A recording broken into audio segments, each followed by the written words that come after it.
There we go. Now it's rolling.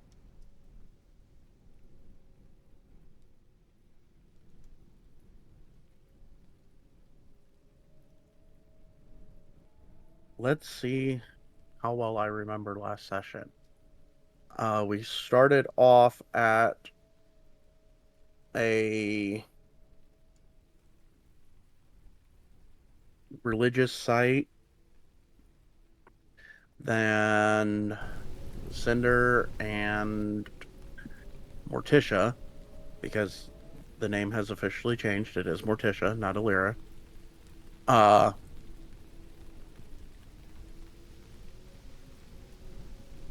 Started reciting a prayer, and the sands started shifting and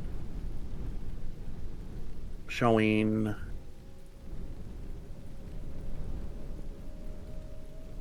Oh, what was the name? Oh, I forgot to write the name down.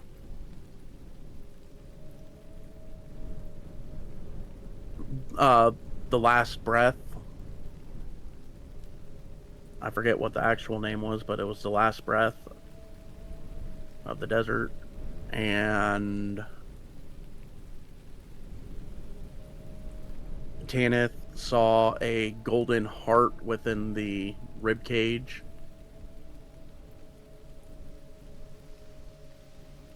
Uh, Tried convincing everybody to go after the golden heart. Decided against it. We continued on our journey. Got to a small oasis, to which there was another tent across the oasis from us. We went over and talked with the person,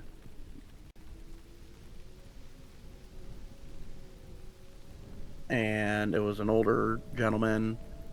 Morticia gave provisions to him. He told us about the New Anglia, about New Anglia and their ships, but beware of pirates that mimic the ships.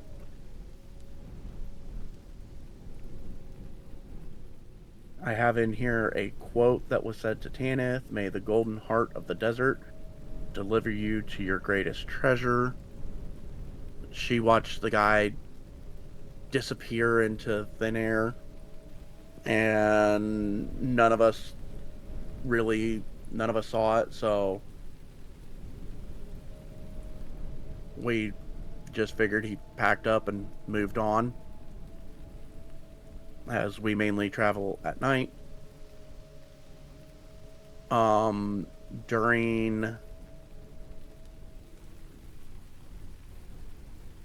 Pathani's watch, a not quite a siren. What was that? What were they? There was some. There I think they were was harpies or something. Harpy. Harpy. harpies. Yeah, harpies. Uh, Pathani was initially enamored by the harpy matriarch. Ashkara, realizing this, set up a defensive perimeter, or a defensive stance near him, and roared to wake up the camp. There was a battle. Tanith almost went down, but ended up delivering the final blows to at least one of them.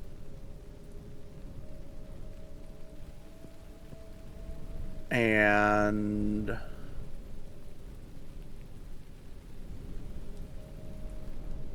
then we're able to finish our rests, and we were waking up for the day and getting ready to move forward, as the fog is still very uh, dense and it is extremely cold. Also, a little bit of retcon after the whole thing with the final breath. Uh, Uther did catch a glimpse of the Silver Spire off in the distance.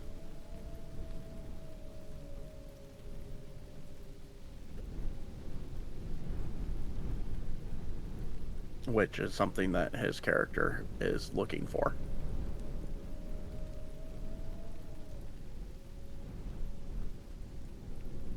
But yeah, we left off with waking up for the day. Pathani was able to get the fire going again. Uther kept it going. That way, we're not having to make checks against the cold, and the fog is making it extremely cold for being in the desert. Well, it makes it to where you have your checks at advantage against the cold. Yeah. Because you have a source of warmth. The people in the tents have bedrolls and stuff like that to give them advantage, but the person on watch didn't have any way of protecting themselves against the cold without the fire.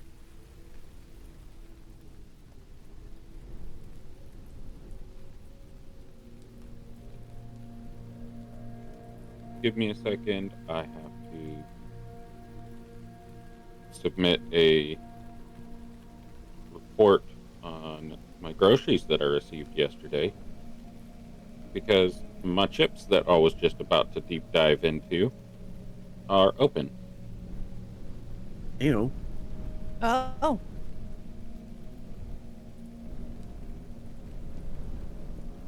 right. Well, while you do that, I'm going to grab more coffee. I'm gonna just rats test in the background. Excuse you. That sounds like fun. Yeah. Harass her for me too. Bandit. Chair. Ones that I really wanted to. Flamin' Hot I'm Barbecue Ruffles. Oh.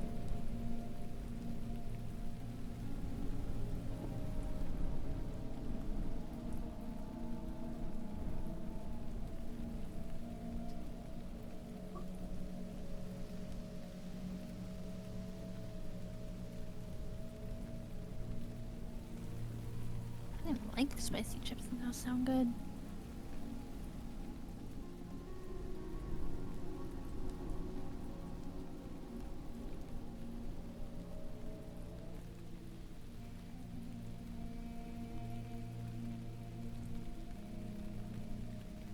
That's all right though, because I have a full bag of Ruffles Flaming Hot Cheddar and Sour Cream that I can dive into.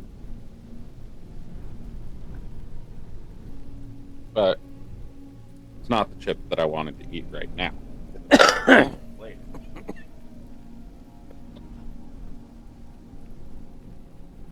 But I also have 70% cacao, salty Pineapple. dark chocolate to eat too. Ew, chocolate. I think it's the chocolate with all the sugar in it. I like the bitter Yeah, this stuff. is I am yeah, back. this is 70% cacao, but it has no sugar, and it has Ooh. no seed oils or anything like that. It's Oh, that's way better. got no refined sugar, no cane sugar, no sugar alcohols, no erythritol, no soy, no gluten, no palm oil, no lectins, no emulsifiers. Its ingredients are cacao, coconut sugar, cocoa butter, and sea salt. See, when I went to a different country, there was a section when we did Costa Rica a trip.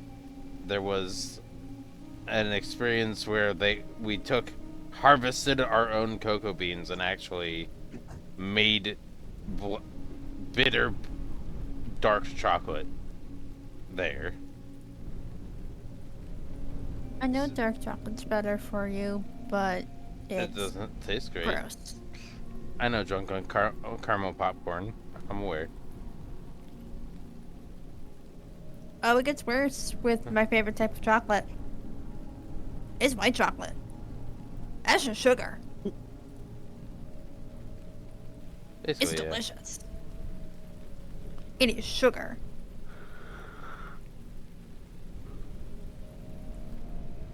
The package that this chocolate also comes in is just paper. That's excellent. Alrighty. Is everybody ready to get started? Yes. I intentionally have started doing the background music only happens once the recap is done. So now there's background music going. Before it was just the rain. I have the music turned off in Foundry as well. Nerdy.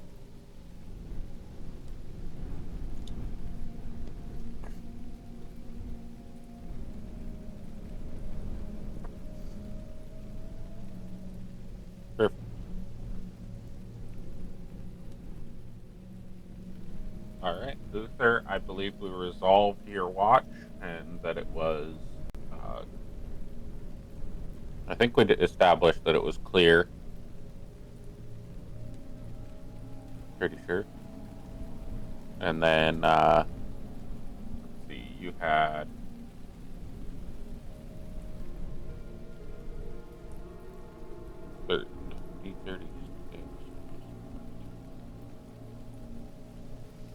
Well, everybody did their long rest.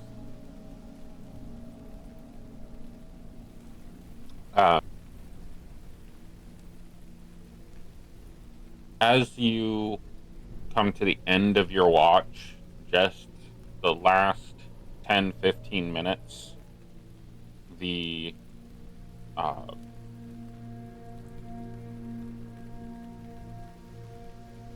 what time are you guys planning on heading out?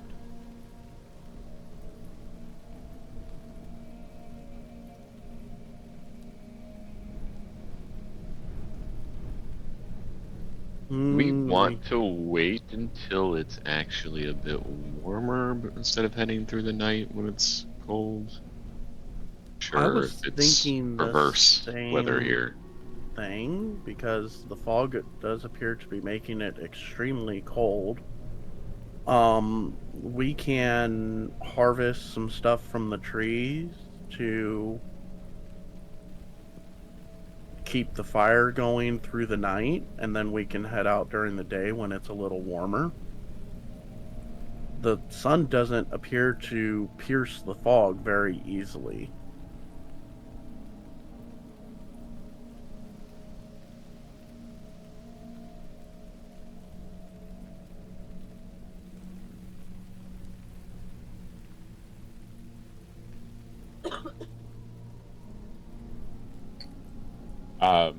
Towards the end of your watch, Luther, you do notice that it begins a light sprinkle.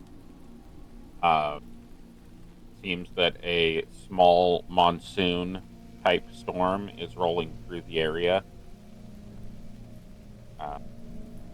Assuming you all decide to stay for another rest, and that's the consensus, since I didn't hear any objections. You proceed. Was I even awakened? Did the sleep process naturally go through and we just all were awake you at guys that are all point? done, and at the end of Uther's watch, it begins to rain.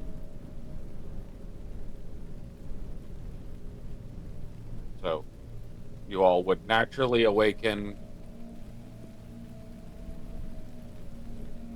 assuming you established a sleep pattern of waking up towards the end of the day, getting ready to leave.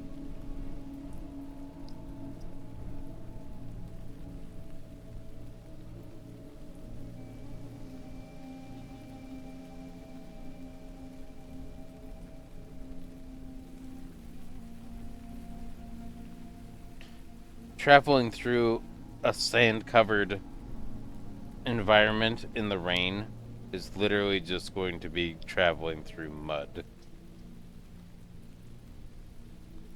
We aren't going to get far, and there's not a purpose to doing it. We should just wait until it passes through.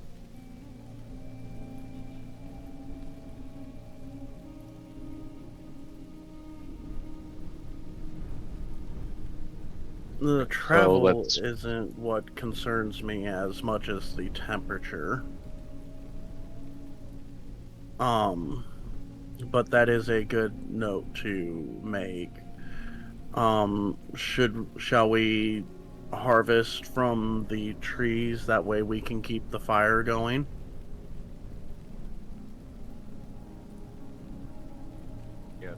think it's a good idea probably to wait out a little bit.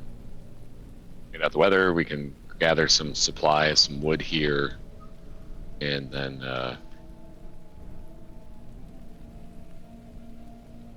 back on when we want to leave.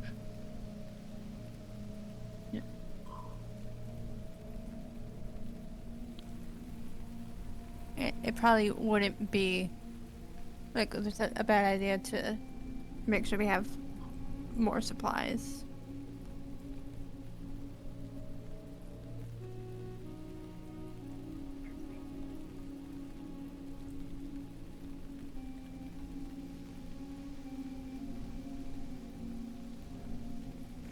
All right. You can harvest from the trees. You've established you know how to do that. And we can go through another day of rest if that's what you guys like to fast forward through, unless you guys want to do manual want, interaction during that time. Do you want any rolls for any dates that I get?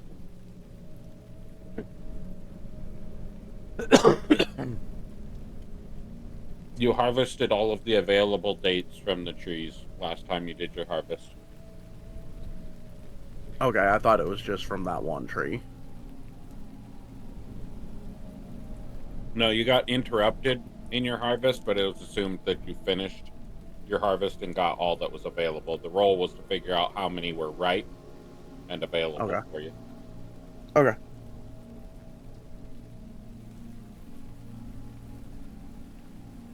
So I'm gonna harvest some material to set next to the fire to dry out.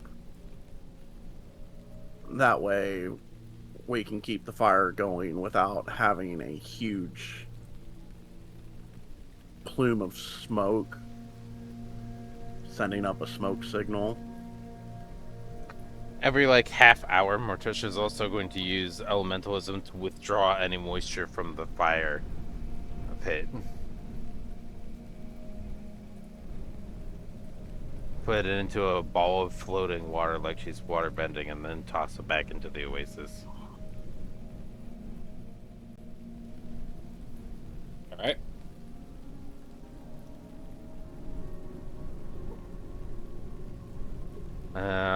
Additionally, Morticia is going to spend time with Mail, providing for basic needs and emotional comfort needs, without providing any of her own emotion.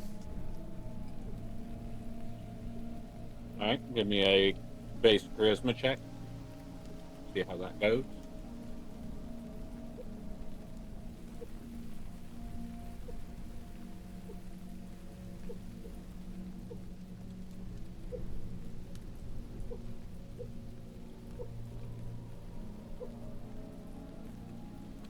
Oh, actually, the difference between things are not that high on this character. Nice. I will take that. Lint. By the way, Oh. the first half of your word cut out, and all I heard was lint. I'm not giving up Oh. anything right now. Nothing What? for my pockets, and nothing for the soul. It's my fault. I messed up the. I was like, the tents are Oh. moving. Very confused.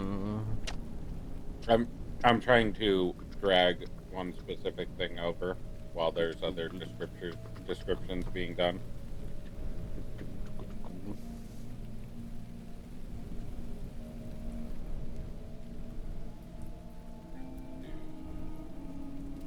Yes, there we go. In order to protect the camels, Cinder will pull her cart around, place it between the three tents, and extend her canvas, an extra canvas, from all the two carts to the tent, so that there's a large area for the camels to be under, so they don't get wet.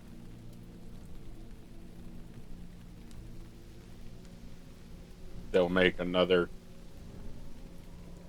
meal for the camels to eat, as well as get them watered in the oasis. And the oasis seems to be growing slightly, not by large amounts, but it is growing in volume. It does not seem to be at risk of running into the camp or anything, but it is instilled with fresh water from the rain. As preparations are being made, Cinder and what's his name? Mole, Sandmole, also set out a couple of the barrels that they had put for cart provisions that were slowly draining of water for usage. They set them out to collect water off the edge of the canvas.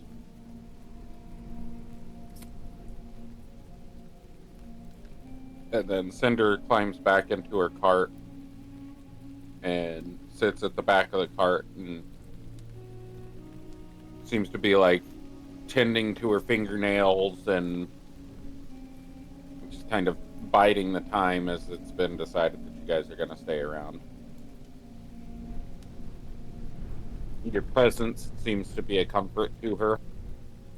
Which card is it? But This one? does not. The smaller one on the bottom.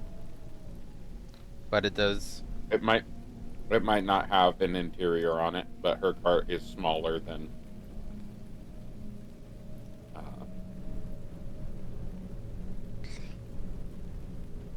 Sandmole's. Don't know why I can't say that name reliably.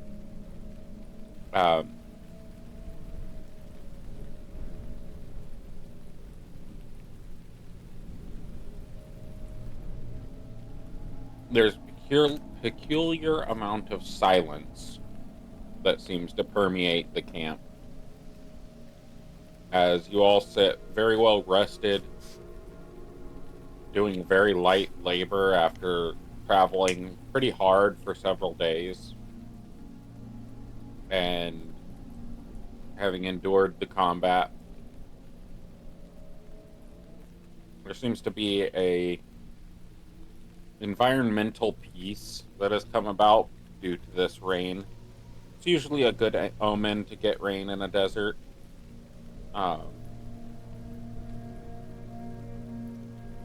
As the day turns to night, the temperature drops. It had risen quite a bit through the day, up to the 20s or 30s. As we go through the night, it drops down into the 10s and 1s. Of Fahrenheit? I'm presuming. Yeah. Yeah.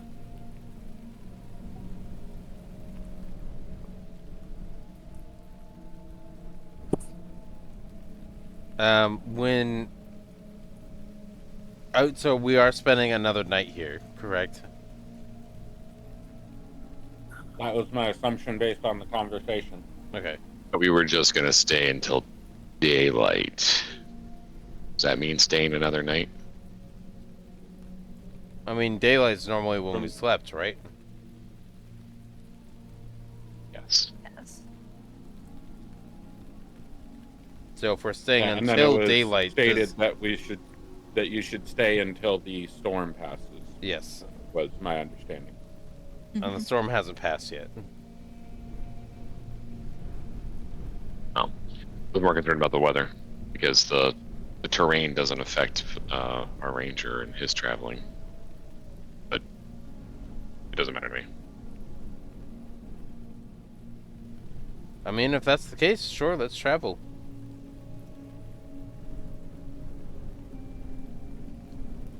I think it's a bad idea to do the travel, but that is my vote.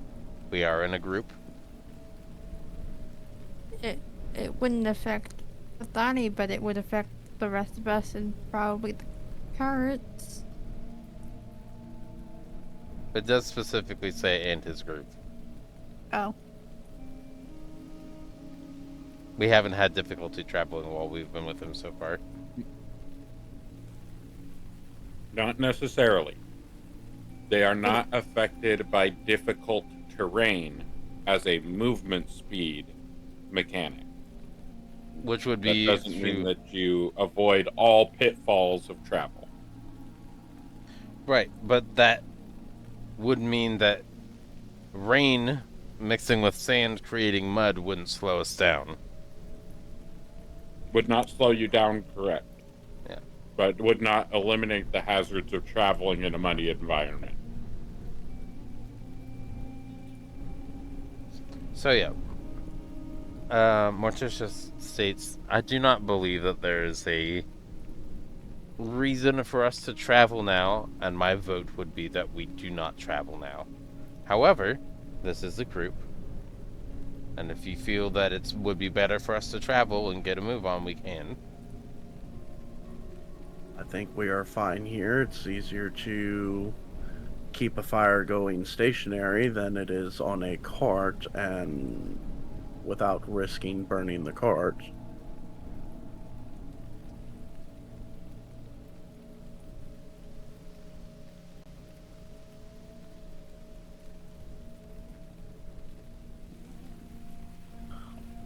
Um,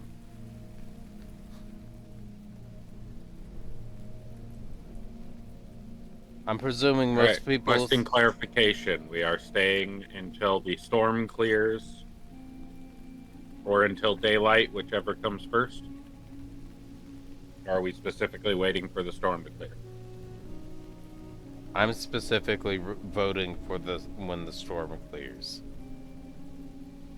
Till storm clears. Yes. Luther? Yeah, that's fine.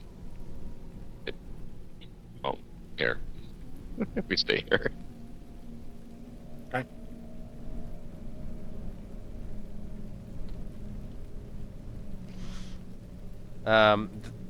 For those who have a passive perception above 13, I am doing something and not trying to hide it.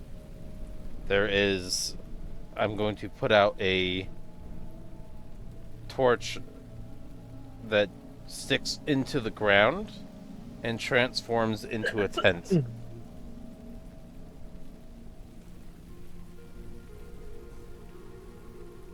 That's unique. Never seen a torch transform into a tent before. Does Did you learn how to do that? anybody speak Abyssal? Negative. No. Great. So you hear weird sounding demonic language, and then the torch transforms into the tent. How far off of Primordial is Abyssal? Primordial is from my understanding, elemental. Abyssal is Hell speech, pretty yeah, much. it's Okay. ethereal hell speech, from what I understand. Sheldon can correct me on that. It's his Off world. is infernal. Infernal is a language of the nine hells, I believe. It's Tyrannosaurus Abyssal speak is infernal. from the outer planes, so Oh. it's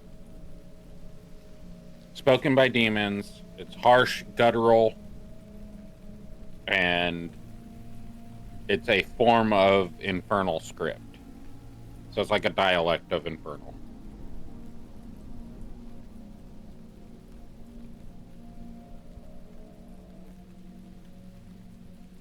So if anybody understands a portion of that, I can translate what was said. Otherwise, I won't. And I'm going to put the tent up right here. And I'm going to outstretch a hand to Mail and usher her inside before my watch for the day. For the day. For our night, for the What world's color would day. your tent be? Blending into the environment always is the default.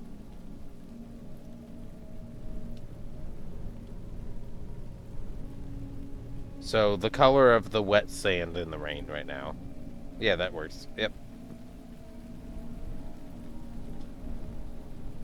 Would it be an intelligence check or a history check to see if I can figure out any of the abyssal based on? Give me a intelligence check and use the history modifier if it is greater than your base intelligence. I think history is wisdom, right? History is Yeah. intelligence.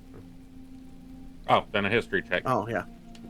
No, I looked at the wrong one. My bad. Nah. Tanith, smart girl. Ye. So she would get the main words of what you spoke, like the root words that are like common speech that would translate. The rough words that are gathered from the sentence that she understands are protection and shelter.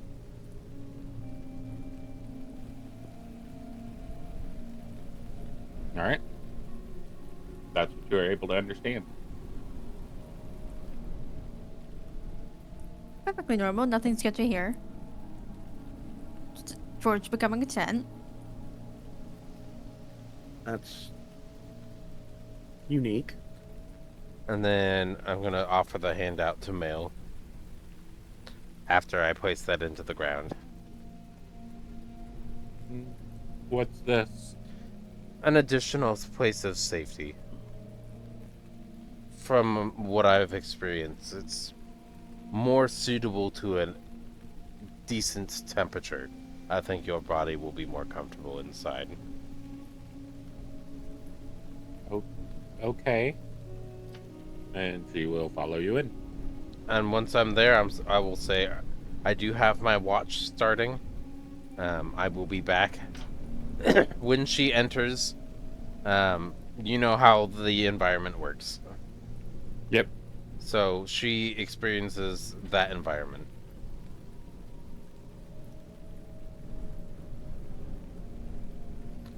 And I will make sure that she is physically comfortable and in a resting position before that. Before leaving. All right.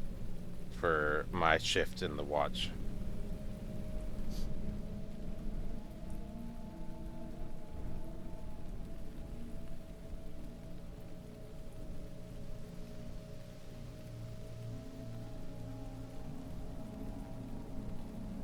She gets settled in and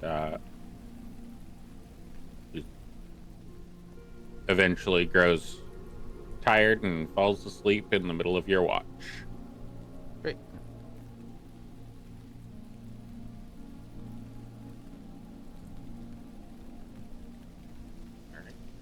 Your watches will be uneventful. Nobody's traveling in the rain.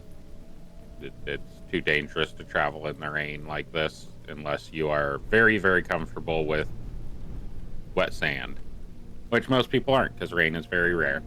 It's also seen as almost a desert religion to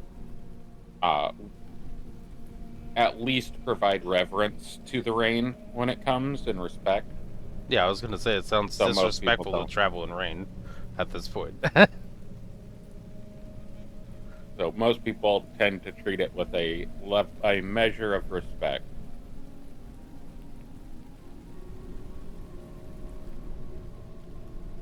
And there are occasionally throughout your watch you do see some creatures that come up to the water, a couple of birds,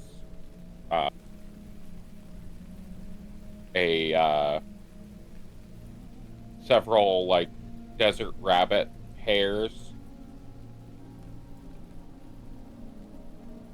and some those things are called lizards. That's what I was looking for.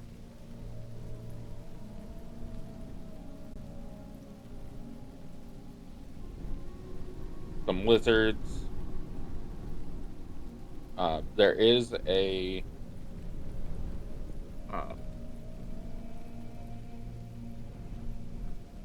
ostrich that comes up, and a desert tortoise that comes up during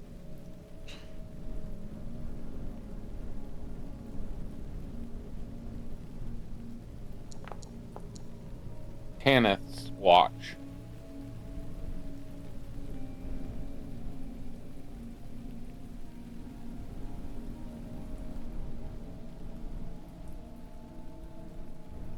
Do you do anything with the ostrich or tortoise?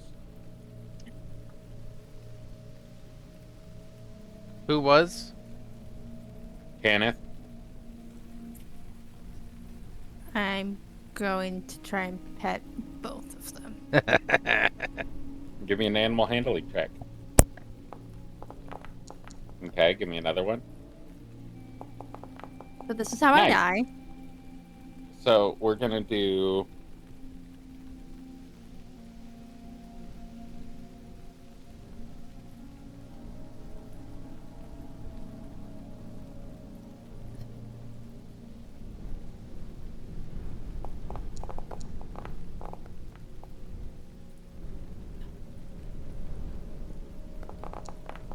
does an 11 or an 18 hit?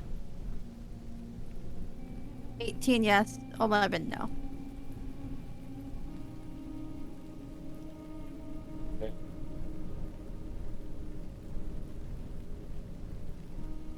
The 18 is what I think that is hilarious.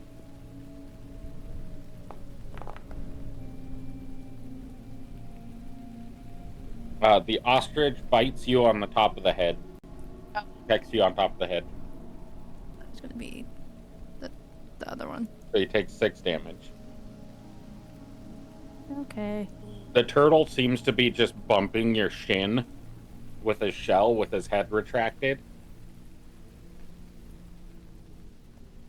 And you realize it might be because your boots are black. No.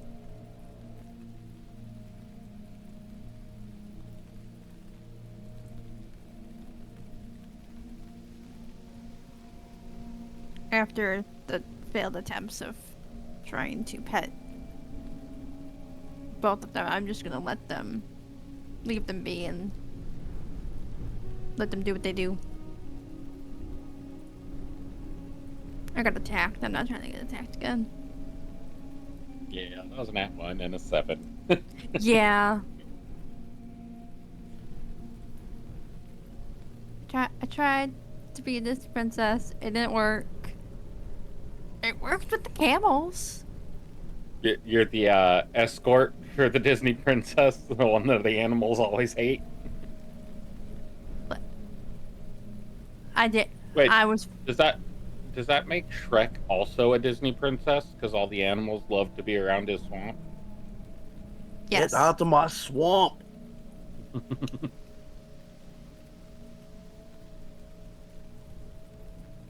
Right. Watch proceeds. You come into as the night reaches its apex, or its opposite of apex. As the night fades to morning, and Tanith's watch ends, as the sun creeps up, the clouds dissipate into scattered remnants of clouds.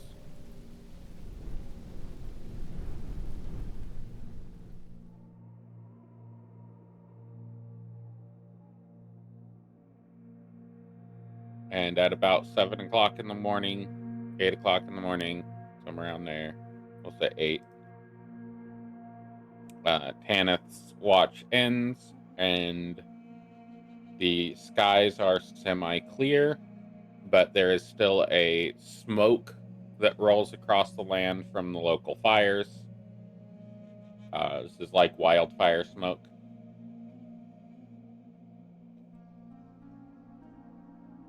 And you all are able to proceed on traveling.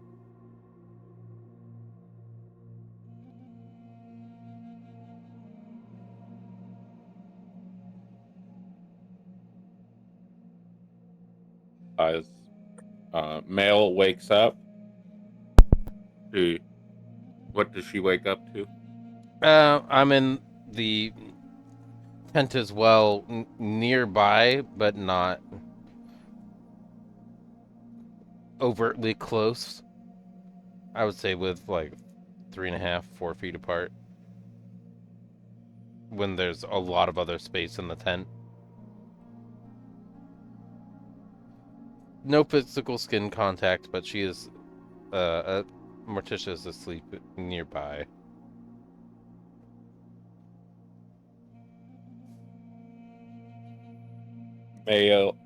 Cinder will roll over, kind of stand up, use the wash basin, get ready for her day, and will walk over and lean down and kiss your forehead, and then walk out of the tent and get her cart ready for transport. Oops. Not the button I was trying to press.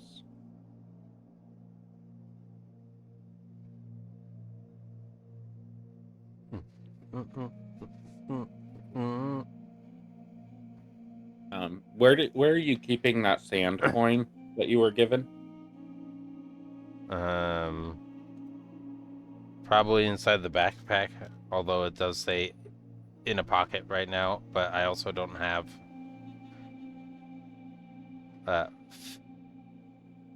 40 non-perishable rations, so probably backpack, so I will move it into the backpack. I will organize things where they are. That's all right. I was just wondering for my purposes. Yeah, give me a second. And I am once again assuming that everybody is not sleeping with their backpack in their arms at all night. I would assume that it's either being used as a pillow or is nearby you in the tent. Yes. Yes. Yes. The spell book is something she will continuously keep on her, because that's her only way to really defend herself. Spellbook and the component pouch are on her person at all time. Alrighty. Going forward, I need to ask above the table, how are you guys attempting to approach this temple? As in this next day of travel, you will arrive at the temple. Ooh, that's good. I don't think we've had that conversation in character yet, so I don't know the answer. This is something that you could talk about over that rest. If you would like to retroactively address conversations about future plans over that period of let's do stagnation. That before the thing would have gone through. The rest would have gone through. And everybody went off to tents. We can have that conversation, and Morticia will initiate that. What is our plan for approaching this cultist temple?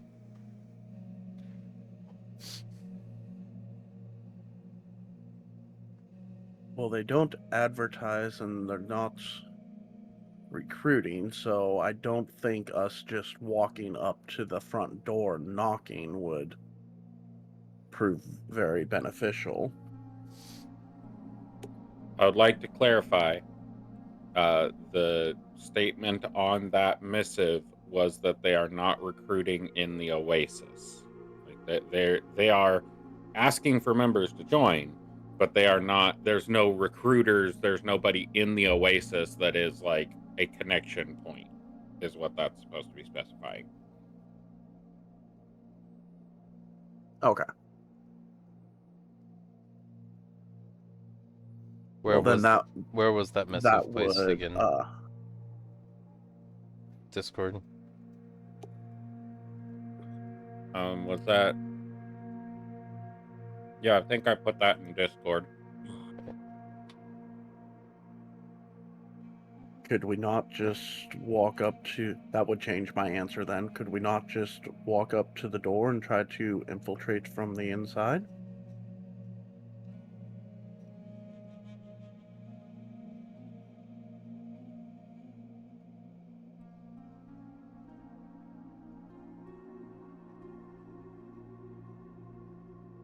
I am looking for things. That I found it. could work. Potentially. Here. Infiltrate them like we're Oh, you pinned it. selling dictionaries or trying to join them. Well, if we can infiltrate like we're trying to join and then disrupt them from the inside.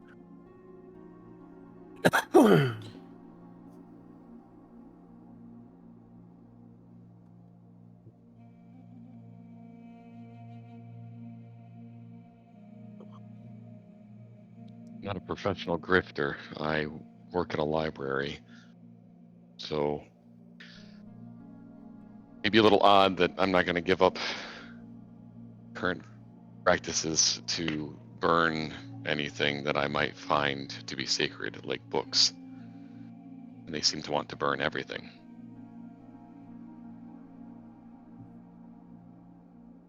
Okay, so are you saying that we should sneak in and sneak around?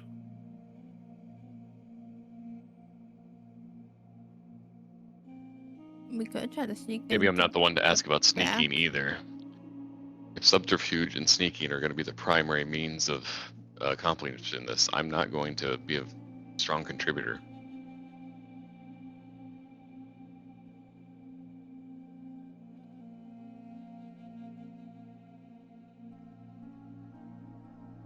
Not saying you can't. I'm just letting you know that I'm not going to be very strong in those areas.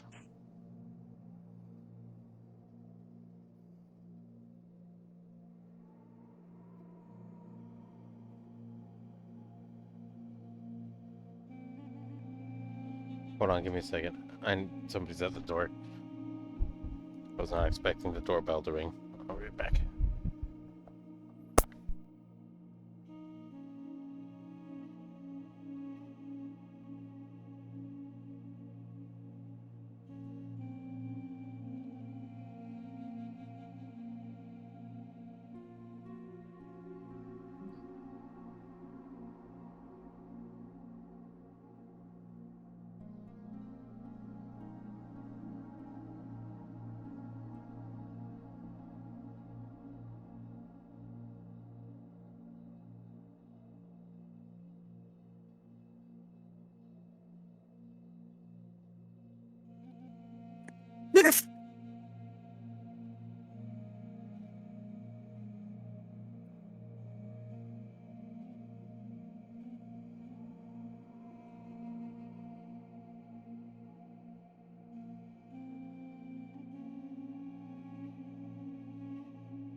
These virtual doctor's appointments are getting out of hand. I just had to check my own prostate. And now I can't find my phone.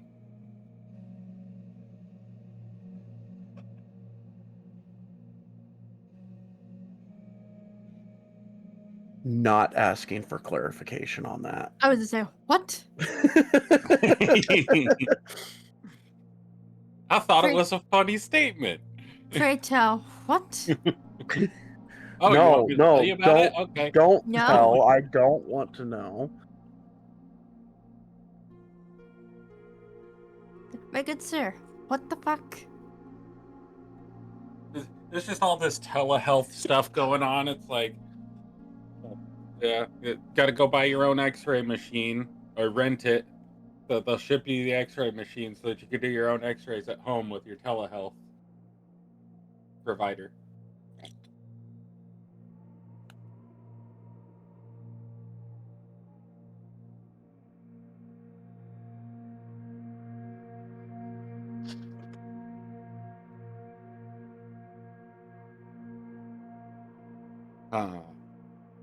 You did just remind me I need to make a doctor's appointment this week. Damn it. Hey, you should probably do that. Or actually, no, I technically don't have to make a doctor's appointment. I just have to go to the hospital and do things. It's fine. It's not a right now did- problem. That's a later problem. I did just realize a benefit of not being in a relationship with somebody. Okay, I'm back. All right. What is that benefit that you realized? Which is I no longer have to worry about somebody telling me that I can't turn a gallon of milk into a gallon of chocolate milk by pouring chocolate syrup into the gallon and shaking it up. I just dealt with it's an option. Yeah, it is. Did you not realize that something you do on a small volume scale could be done on a large volume scale? I live with other people, so I can't. Have them buy a quart. Yeah, do a And smaller then just container. pour the chocolate syrup into the quart of milk, so you have a quart of chocolate milk. So, the person who was at my door was my mom, unable to open an unlocked door. She rang the doorbell, called my phone. Oh, she didn't call my phone. She rang the doorbell and then knocked on the window for me to come open the unlocked door for her. Did it get stuck? Yes, and then I applied a very tiny amount of pressure, and it opened. Oh, okay. I was gonna give her benefit of the doubt. To be fair, I did have to Because she just not turn the handle. I had to turn the handle and apply a little extra pressure. Secondary question: is your version of a little bit of pressure? I am stronger than I think I am a Actually- majority of the time. Okay. I play female characters, and most of the time they're small and weak. So most of the time, my physical understanding of how strong I am is not accurate to how strong I actually am.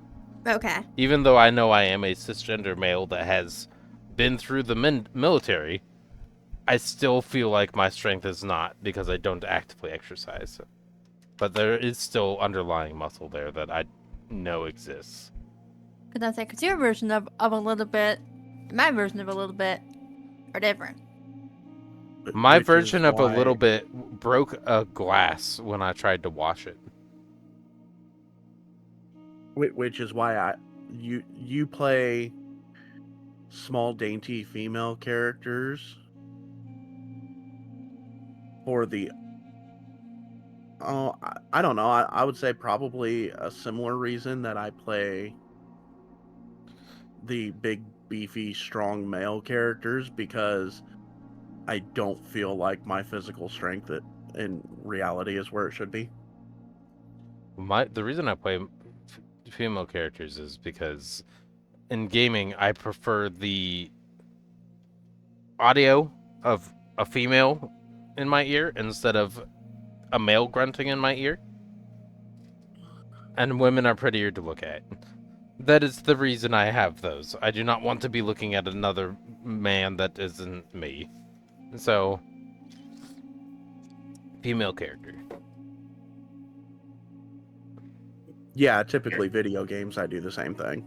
It's very common, and when people are in relationships with people they love and care about, most of the time men will recreate the character to represent their partner. This is also Yep. true. Or find one that's very close. Very close, yeah. Anyways, I'm back now. Last beneficial statement for tests or beneficial information for tests. You also have the capability of when the chocolate syrup bottle runs out of syrup, you can pour milk into the chocolate syrup bottle and make chocolate milk in the chocolate syrup bottle and use that as a container to drink out of.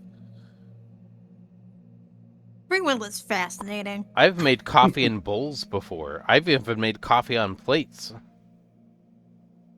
I pissed off people at my gym because I put my pre-workout into a Hershey's, a very, very large Hershey's chocolate syrup container, and it looked like I was working out and drinking out of a chocolate syrup container. That's fun, though.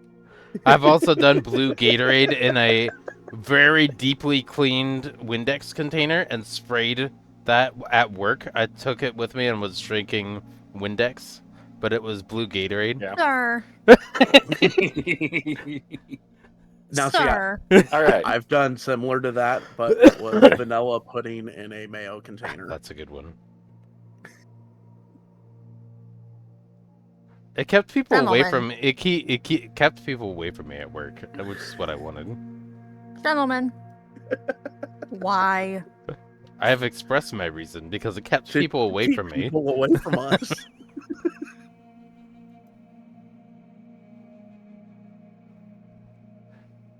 Okay, so now that we're back, the cult. Yeah, sneak a snake. Is that what we're doing with the very large paladin in metal armor?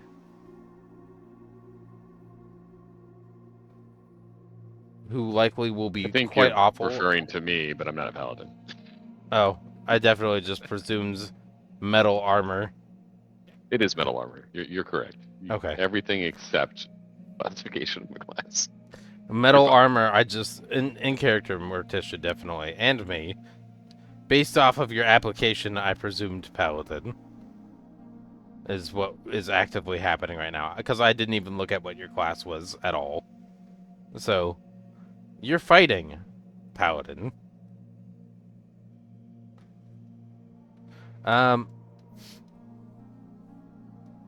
So we have a heavy armor paladin, Morticia will say. And I don't think that would be beneficial for us to go sneaking, because paladins are not great for that. With somebody who is Pathani and Ashkara being at the forefront, they are fire-based characters from what I see. I mean, fighters, yes, but definitely akin to or close to flame. So Yes, she is very fire based. I come from a volcanic region, so I'm used to the heat, but I am not a fire creature per se.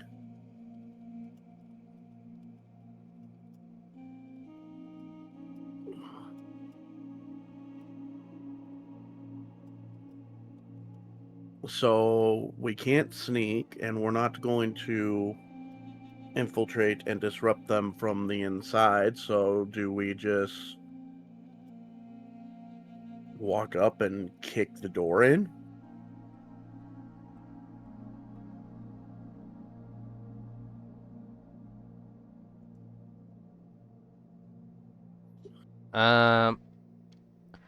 How many of them are there supposed to be? More than 10? 12 to 20. So that's we're a little outnumbered on that front. Not only that, but we don't know how many of them are higher leveled individuals with more training. Likely not one. Probably 3 of them are higher. 1 at the very top, and then 2 that are effectively like managerial positions. And then grunts or lower level cult members. Okay, so no sneaking in through the back. No infiltrating from the inside.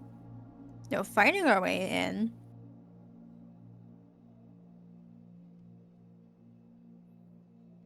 Deputy. All three of those statements hit dirty. Sir. Yeah.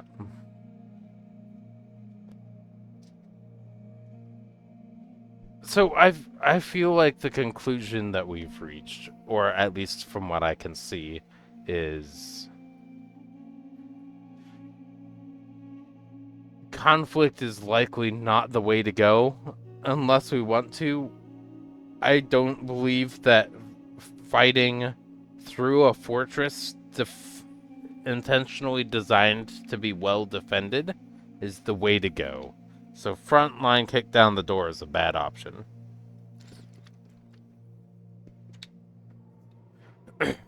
There needs to be some level of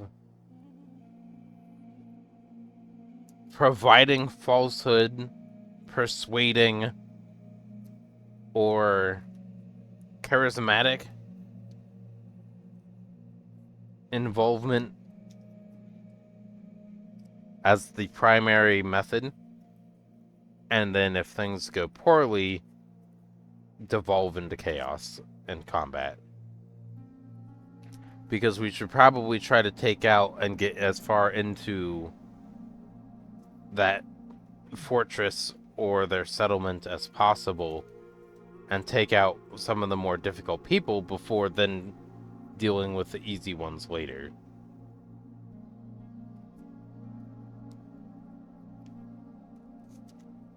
Let's start at the back of the dungeon and work our way forward is my suggestion. So If you can We are crush sneaking the head them of the through the back. snake, that might help dissuade from the easier. Might even be able Strong to take people just fighting. as prisoner instead of having to do more fighting. And that would give us a payout with proof of actual cult members, potentially. I will kill people ruthlessly and without question, but I feel like for our own survival, being outnumbered, I don't think that's the way to go right now.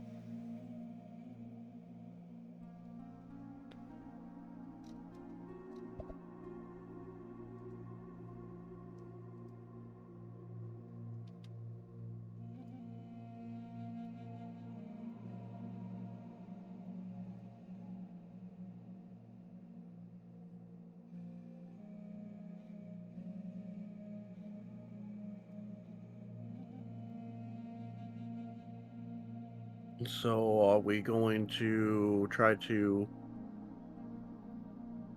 find a possible secret escape route and infiltrate that way and work our way back through? Or how are we going to get to the back to work forward, as you suggested? Well, as I mentioned before, charisma, conversation,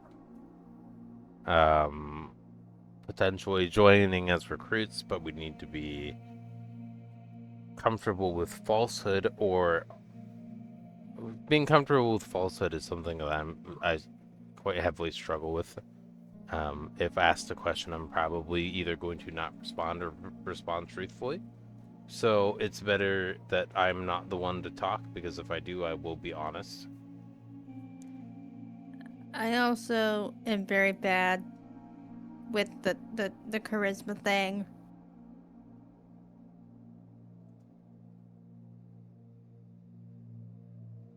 Not real good at. Yeah, nope.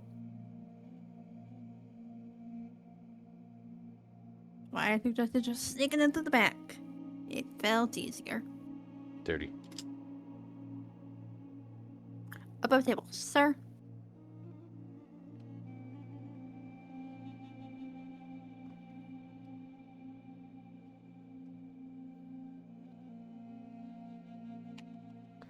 Well, I can try to talk our way in, but I also we might have to devolve to plan chaos quicker that way.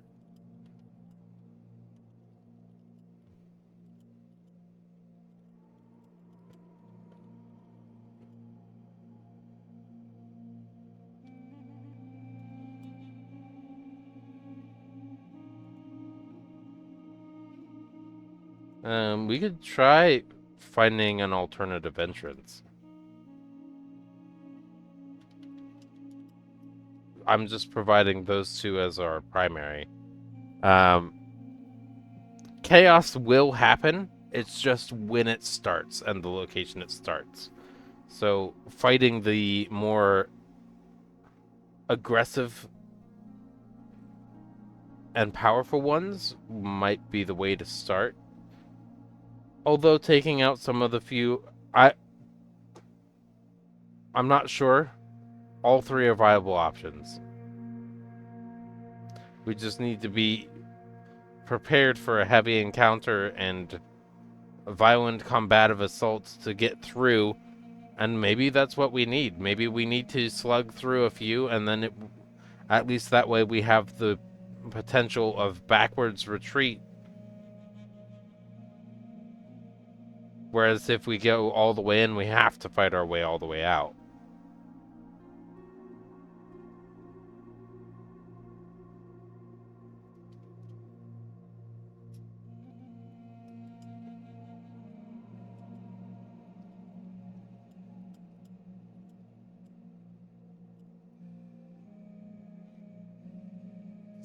So as we draw near, we send the sneaky one, which I believe you would probably be the sneakiest, Tanith, to scout and see if there's a possible exit on the other side. And then when you return with your report, then we go up to the front and try to talk our way in, and when ultimately it devolves into chaos, then kill everyone inside.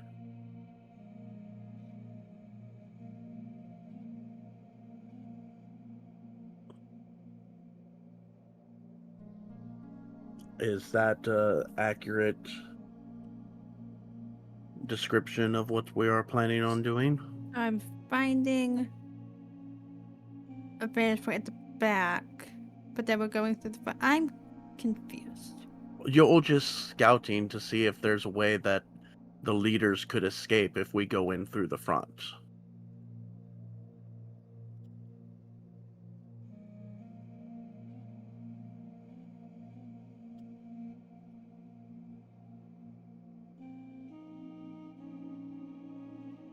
If they have a secret passage that they can get out, then and the leaders escape, then we've not completed the objective of eliminating the cult presence.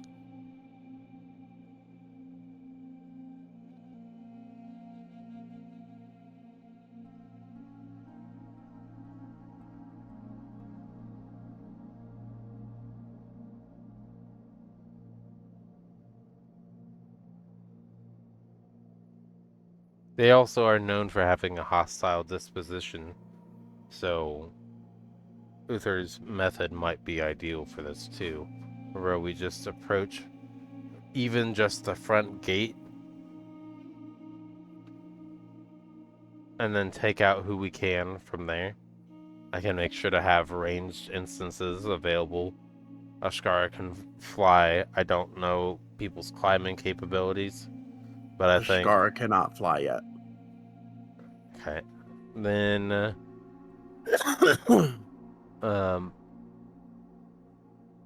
I don't know what the layout's going to be, but I would say at least once we get through the front gate, go from there. If they barricade, even better.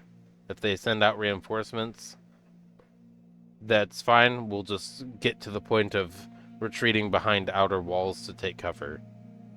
So we can figure it out in the moment. I think we just need to have a gate open or an entrance open and devolve into chaos right away. That might be the more effective means of dealing with the situation.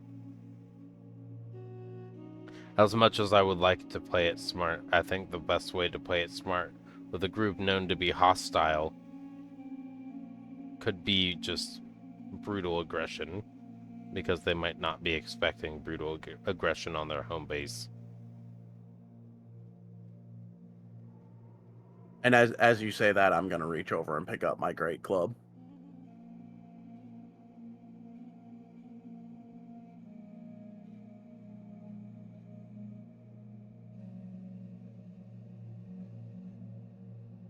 Uther, what's your perspective? I think more information is always going to be helpful. I think the initial idea of scoping out the layout will help us give some plan. I think we drawn out series of maybe hit and runs until we're ready to press deeper in might be helpful, but it really does depend on some initial information. If it's easy to access wherever their head guy is, should not overlook that as an opportunity. I think that kicking down the door and forcing our way into their stronghold right away is probably a gamble. And we're probably safer getting information and then maybe finding an opportunity to whittle them down a little bit before the larger push. So get through the initial gate. Do we want to scout ahead? Scout, get through gate. Because there is also a part of the job that's focused on gathering intel, documents, and supplies, and if we do rush in, they might burn evidence of documents. I'm not super. While I don't want to have any information burned or destroyed whatsoever, I'll also point out for this sheer reward that's probably going to be given for those documents, I'm not interested in risking our life over it. It doesn't pay that well. More interested in looting their bodies. True, but it does also say pay scale high. So it does. I understand. And when we got a pay scale that wasn't meant to be high, when we got a lot of those supplies back, we were paid quite well in comparison to the rest of the Oasis. So if that's high in consideration to that, it would be more than we've obtained before. But that also would be contingent on collecting the necessary documents, containers, or tools tied to specifically the logistics or the fuel that they are using.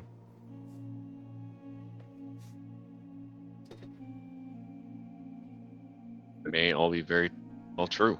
I just don't know if we have the numbers or the abilities to save it. I don't know if we can deal with the consequences. Yeah. So let's boil it down. Are we scouting first, then doing a stealth infiltration? Are we doing bum rush the front gates?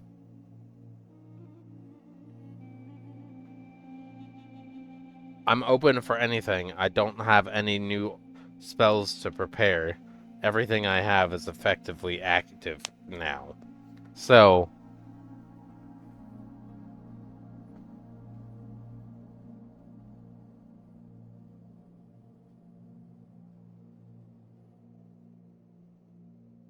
I want to volunteer Tanith, but I think the scouting for more information is probably our first start. It's safe. We can do it from a distance at the beginning, and then we can make a decision from there. I also tend to do better in a fight if I'm able to put some distance between me and who I'm fighting. It's not necessary, but it does help.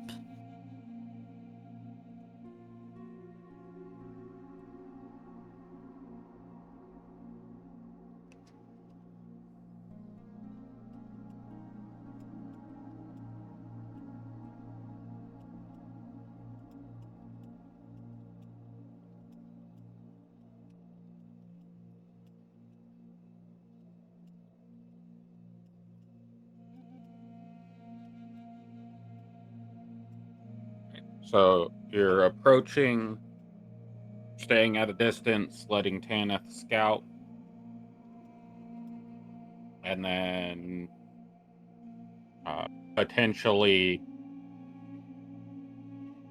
investigating as infiltrators, or possibly sneaking in the back door and doing skirmish attacks and things like that. Sounds The reasonable. gist of it. Okay. Any objections to that method? Sounds good to me. Objections. Objections? The best No objection. the best part We of will- having Well, a the best part we of having will a plan is that dissolve it's not going to into- be followed. So, We will devolve into Plan C eventually. You can't go into a hostile environment and not expect a planned chaos at some point. Let's just be careful about a drawn out conflict. yeah, that's partially why I feel once you mentioned the risking life, I feel being able to retreat effectively is important too.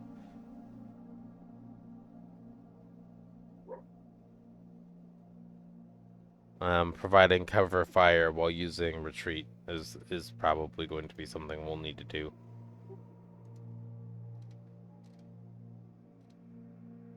Right. So, as you venture through this desert landscape, in the distance, towards the middle of the day, you begin seeing mountain tops over the top of the sand piles. And these mountaintops seem to be rocky outcroppings, but they do not seem to be covered in vegetation densely. There is sparse vegetation on them, but they are very much, what's that term? It's not arid. Barren. Barren of structure or vegetation. As you approach towards about 3/4 of the way into the day, you begin seeing that there are crevices that pass through these rock caverns that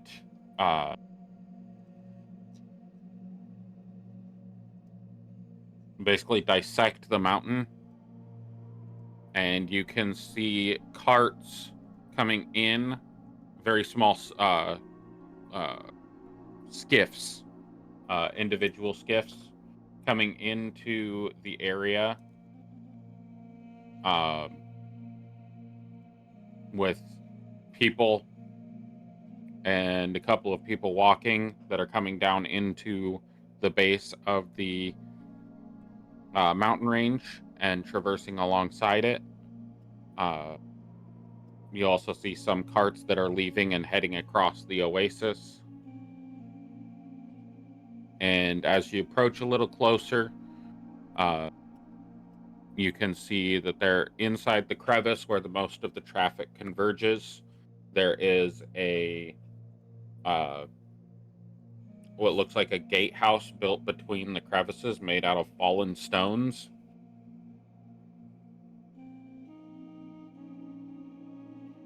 You have the vantage point of looking at this, so you know that there is likely the possibility that you've been seen coming across the desert.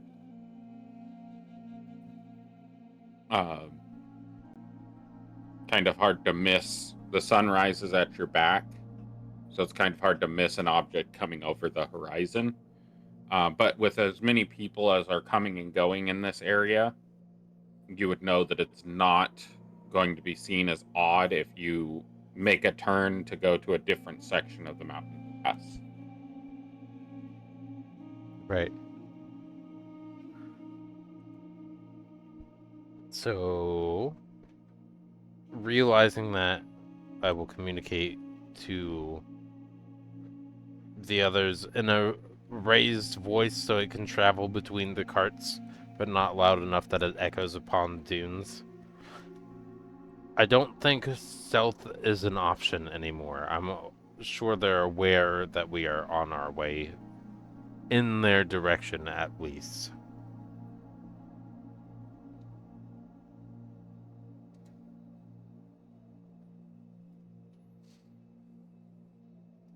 I'd like to clarify, you still can just be another sand cart moving through the desert heading to New Anglia.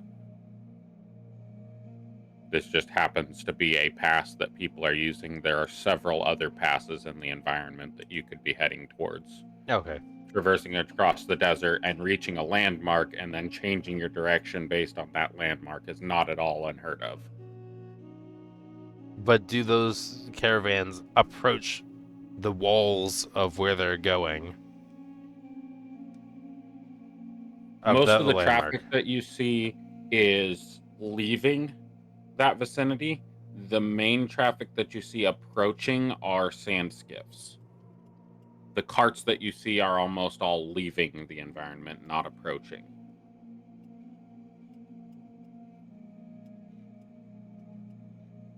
If that answers your question. I'm not sure if it does.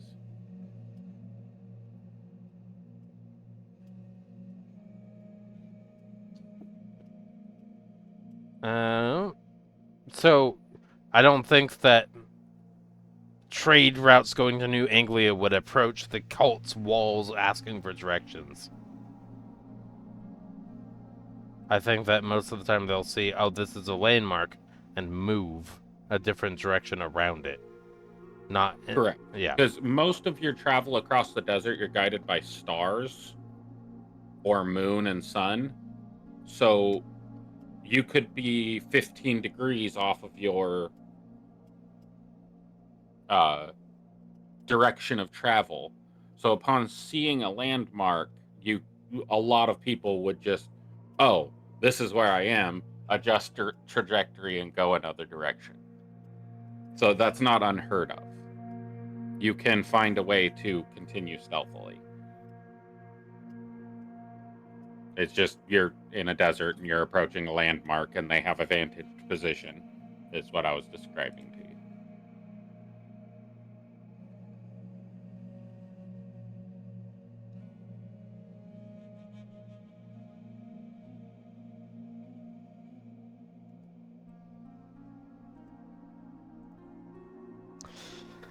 I'm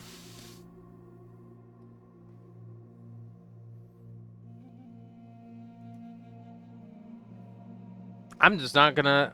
I'll just share what I said, and I'm not in charge of the drivers, so I have said my input, even though it's other people would know potentially that that's not necessarily accurate, and I would come to that realization afterwards. But there's no reason for me to correct myself at that point.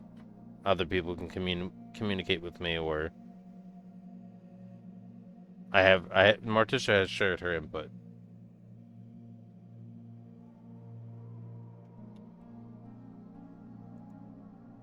Sandmole, what would be the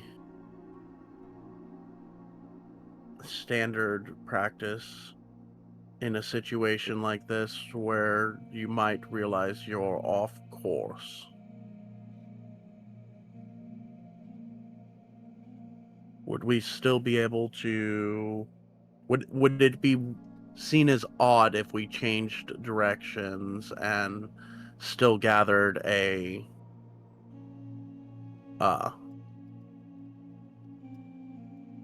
went a different direction to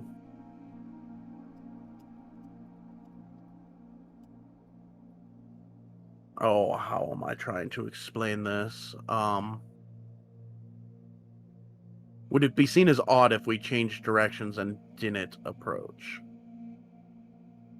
Not at all. It would seem more normal. I don't know what that location is or who's running it, but it seems to be a fortified position, and we don't know anything about them, so we probably wouldn't travel too close to them. Do you know any paths around here to where we could adjust and be able to possibly scout that position a little bit without There's approaching? so if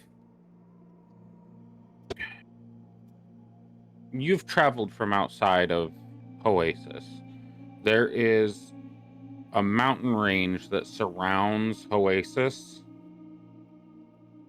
that outside of that is more desert. So you would understand that entering that mountain range from any point you can get through the mountain range. There are several avenues of getting out of the mountain range that protects Oasis from the majority of the desert. When you are approaching this area, there is from horizon to horizon, left to right, is a mountain range that comes all the way across your view. So you could choose anywhere in that mountain range to go, and he will restate that you, we can park anywhere in this mountain range outside of their site and make our way through the mountainous range to scout out the area. From our perspective, the farther away from that main avenue of travel we are, the better off we're going to be.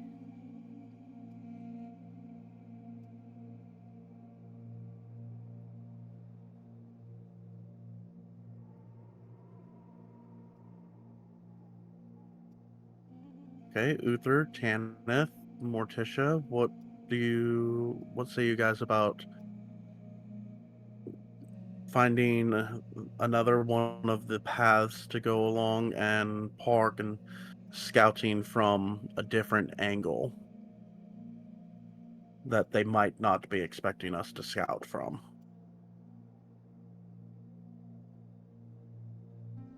It's not necessarily my area of expertise, but that sounds like That would a good probably place. be the most strategic option.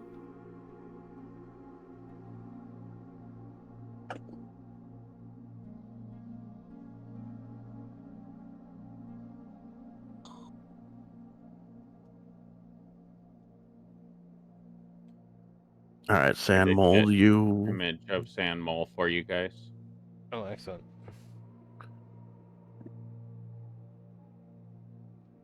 Sand Mole, you seem to know this area best. So I will trust your judgment, if the others will, on a suitable location to park that is a good distance away to where not easily discovered, but not so far that it's going to take us days of travel through the mountains. Very well. And he will redirect the camel and cart to traverse along and head towards the, if you were to look at the mountain range to the left of the outpost, and he is directing yourself. You would figure that it would take you about, if you're well traveled in mountainous regions, it would take you about 2 hours to carefully traverse the mountaintop stealthily to get to that outpost. Extra time is So you're worth. far enough away that you're. Extra time is worth it.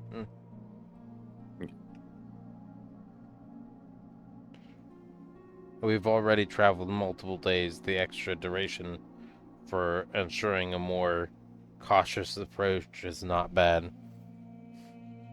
It will lead to downfall and chaos.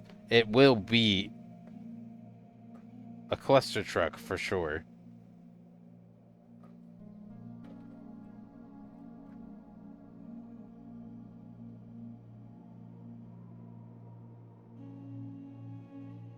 It's just when it happens. Are we going to get to initiate it, or will it be initiated upon us? That's basically how it's going to play out.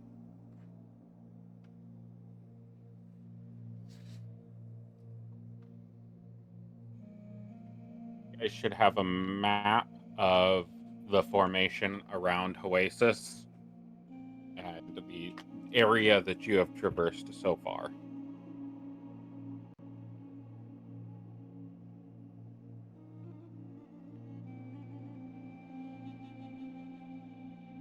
I see desert map, oasis, and desert mountains, and then world map.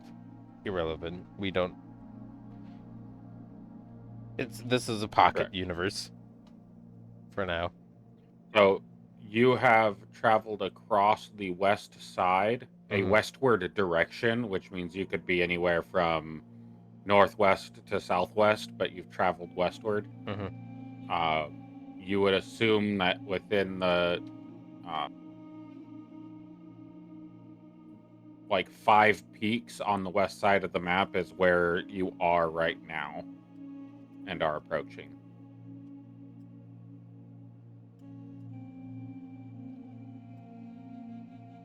Likely between the biggest peak directly to the west and the 3 that are just below that valley right there would probably be the pass that you're approaching.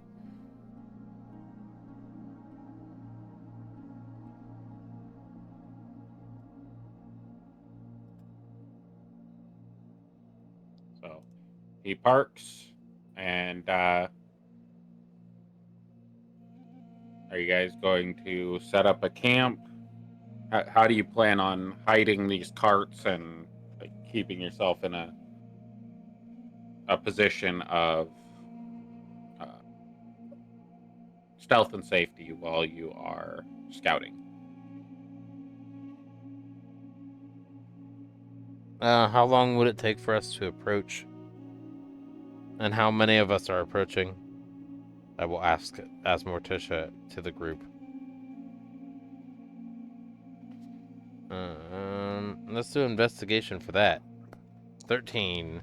Approaching duration from where we are to the encampment.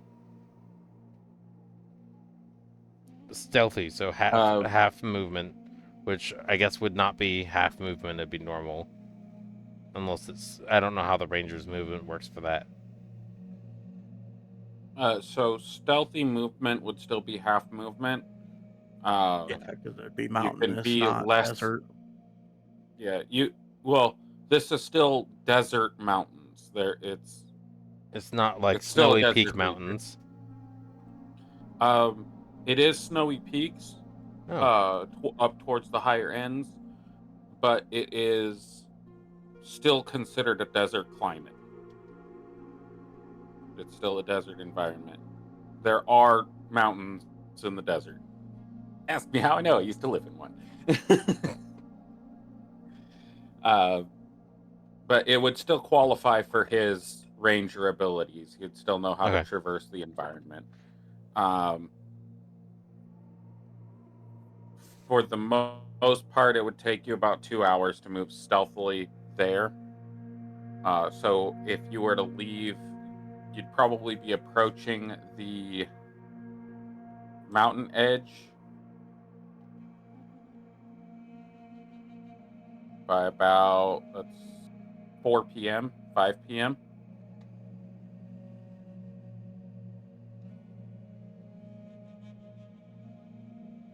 Okay. What if you guys set up camp like it's just a regular camp, and Tanith, Ashkara, and I go scout it?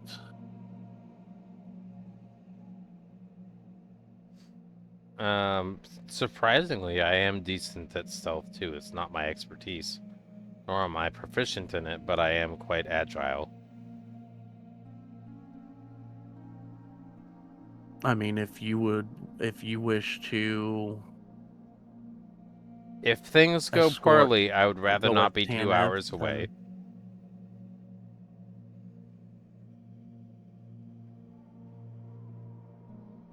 Okay, so Sandmole and Cinder, if you guys want to get the camp set up like normal, like you guys would be doing just a regular caravan going to New Anglia, and we will be back after scouting. Uther, if you want to stay with them or scout with us, that I will leave that up to you. I don't think I need to be 2 hours away, but I'll try and stay far enough away that I'm not going to be sore thumb. We can pull the carts closer. The closer we get, the more likely we are to be seen pulling into the mountain passes and setting up camp. This was the best outpost I could find for the carts to be hidden away in and defensible.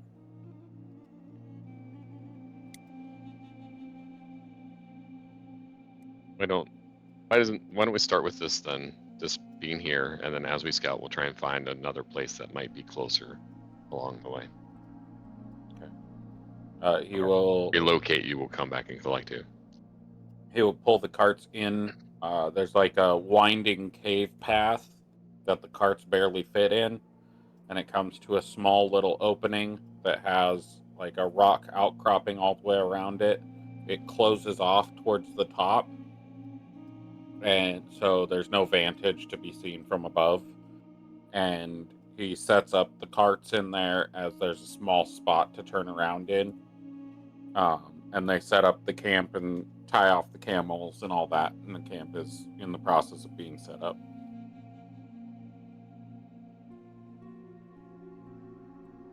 You would know that if you were to run or like need to get out in a hurry, you could probably make it there in 30 minutes.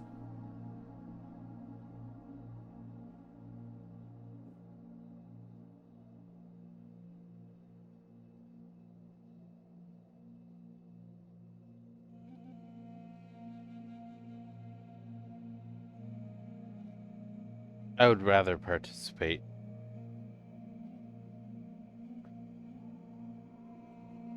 In the scouting expedition, and I feel there are ways that I can help with stealth using arcane alteration.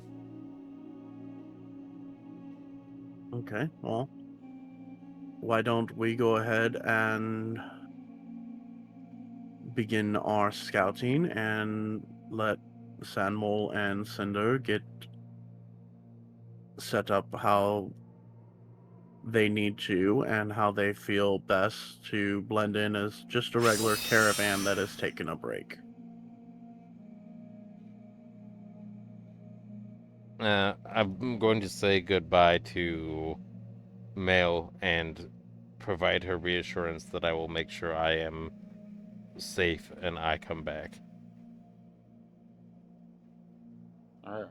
Well, you do what you need to do, and we'll be waiting for you here. If you need us to hurry, come back yelling, and we'll start packing up as quickly as we can. Okay. I can also try and do some form of magic explosion in the sky. It won't be massive, and I can make it an obscure sense of color. So if you see weird colors in the sky from a distance, that'll also be a good indication that we are in need of assistance. I'll keep my eye out. And she'll pull you in for a hug and then give you a kiss on top of the head and go back to work. Morticia is going to stand there stunned for at least like 5 to 7 minutes. Processing everything, that a kiss on the forehead and a display of affection in response to potential danger. Or until somebody else pulls her away from that stun through communication. All right, shall we go? Yeah. Yeah, we can go. I am ready. All right. Just remember that this is just a scouting expedition. We are not attempting to breach at this point. Yeah, works for me. I'm going to do 3. When I do prestidigitation, how much flare does it cause with arcane magic influence in the environment? Is it like a lot that's noticeable from a distance? Is there color done? Or is it just kind of the verbal and somatic that's just a kind of a spoken and then hand gestures and then the magic is done? I don't think there's like an arcane visual. So I'm doing at the anything. most, the range of it is 10 feet away. So the effect will occur within 10 feet. The sensory effects, if you're doing things like a shower of sparks, if there's no reflective surfaces around and things like that, then it's just going to be a like contained within a 5-foot cube and visible for like 30, 40 feet, depending on light sources. Mm-hmm. If you're doing stuff like clean and soil, then there's no real magical effect that occurs other than the particles potentially evaporating or escaping from the object. The minor sensations, depending on the sensation that you do, could be perceived based on other creatures' perceptions. If you warm or chill something and it has a thermal-based sight, then it may see that change. But aside from that, there's no like magical flourish or giant glowing arcane symbols that show up that would Okay, display that's- your position if you're doing subtle magics. Okay. So Elementalism is going to be a little bit different because you're actually controlling the elements, so the elements move. yeah. So there's that visual aspect. So yeah, if the magic has a effect on the world that it has, like Ray of Sickness, is probably going to be a ray of green energy. Oh yeah, that it's even shown up in strikes an combat. object. So Yeah. yeah. But So- it was the prestidigitation and elementalism specifically. And Yeah. based off of what it is fine. I'm trying to effectively dampen people's attire and then use sand to and then drying it out as much as I can without the dirt falling off. I'm trying to use effectively a dirt ghillie suit. And that can be done on... Okay. It doesn't say how long, so I'm guessing it just until it naturally would fall off. 1 hour is the duration of prestidigitation. But if you're making something happen, like you're putting dust on yourself and making water appear, I'm pulling it out of and the then the ground water for the rain. evaporates. Right. So it evaporates, but you're accomplishing what you wish to accomplish. Give me an Arcana check to see if you can manipulate the magics and 16. make that something that's effective. Okay, so you will get a +6 bonus to stealth rolls every hour that you do that. Yeah, I would do it for like every 50 minutes, 50, I will redo that. I'm just trying to give us a stealth advantage using elements, using sand and water. It won't be doing enough to give you an advantage, but it will give you a +6 to your stealth roll. Sometimes that's better than a stealth roll. Better than advantage. Who all is going on the mission? I will be back. Travel I'm mission. using the restroom really quick. believe all of us said that we were going. Okay.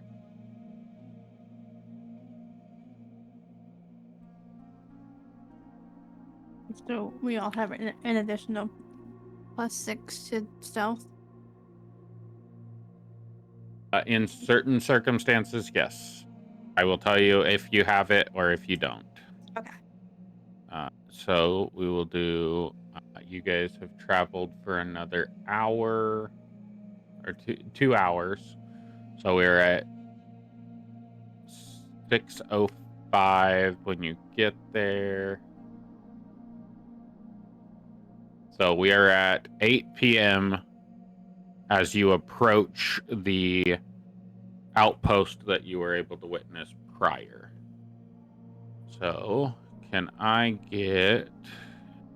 Let's see.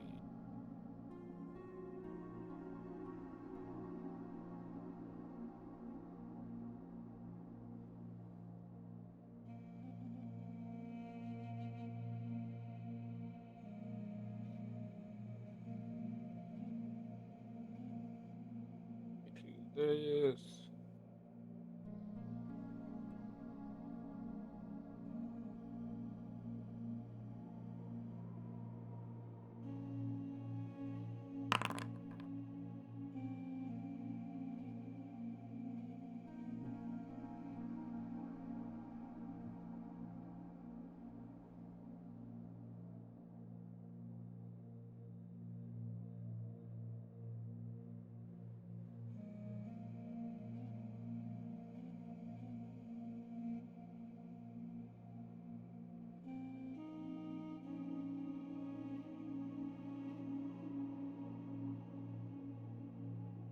There you go. You should have a request to roll for stealth.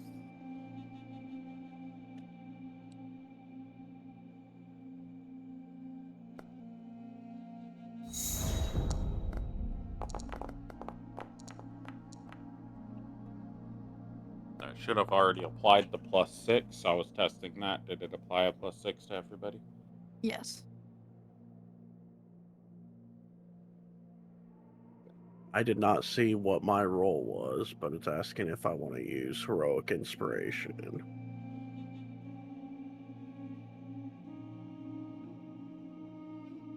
That probably indicates that you likely failed. But It asked me if I wanted to use it when I rolled a 19 on the other session. okay.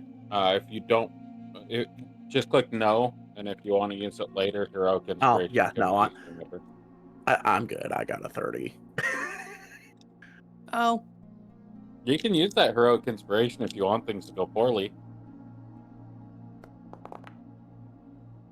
I'm going to change my dice because mine and Uther's dice are very similar.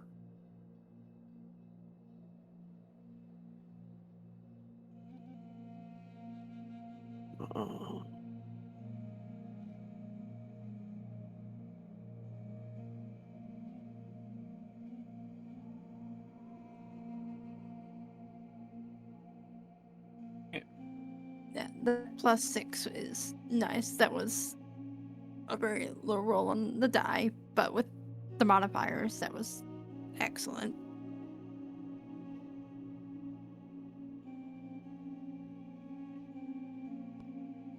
Okay, I'm back now. Oh, everybody succeeded. Hey, look at that. That's cool. Correct.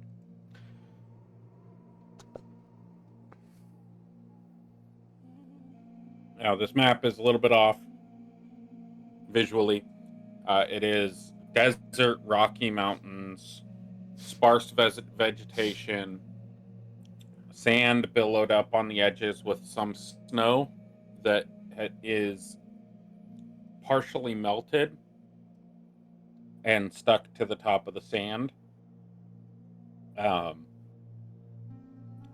As you look at this wall appears to be made of chunks of the mountain that have fallen off, that have been stuck together, and like adobe material used between the grooves as grout to build this gatehouse up. The doors of the gatehouse themselves are wood bars, like wood 4x4s with a metal spike at the bottom that are made in a grid pattern. The gate is currently closed. As it is nighttime, there is nobody on the road. There are 2 ballista and 2 sentries on top of the gatehouse looking out at the pass. There appears to be 1 guard that is walking across over the top of, I think it's called a portcullis. Yeah, the iron grate vertical door is portcullis. Yeah, this one's wood, but yeah. And he is walking back and forth in a patrol across the top of that portcullis.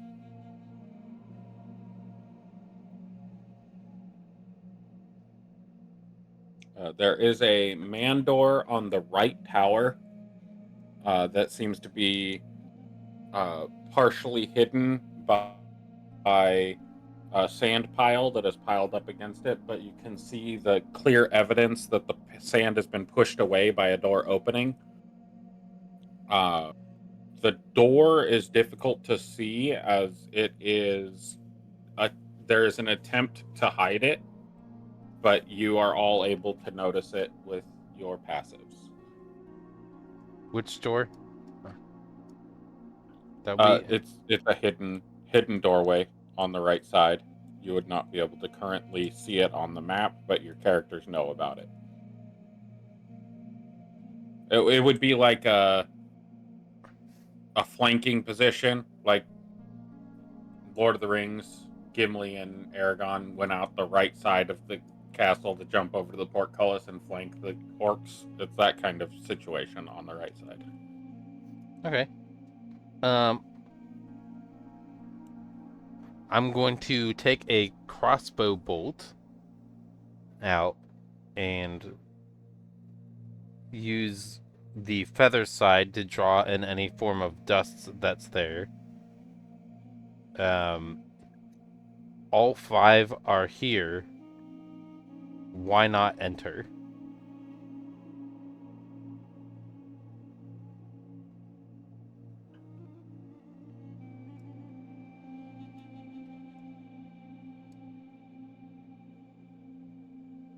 That's a message to the rest of the players in silent communication. Huh? I was clarifying that was a message to the rest of the players in silent communication. Yes, that is That why we're I drawing a described it the way I message to did it. players. Yes. Uther just shrugs at you.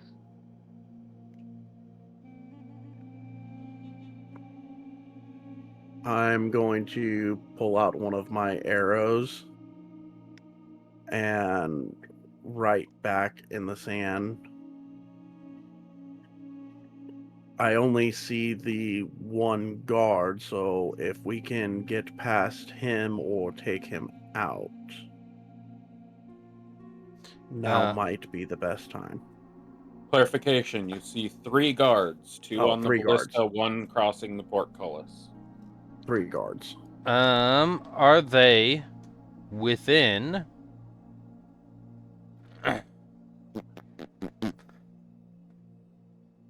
Hold on, I need to. Within 20 feet of a point means radius, right? So that would be, if it's within 20 feet of a point, it would be a 40-foot sphere.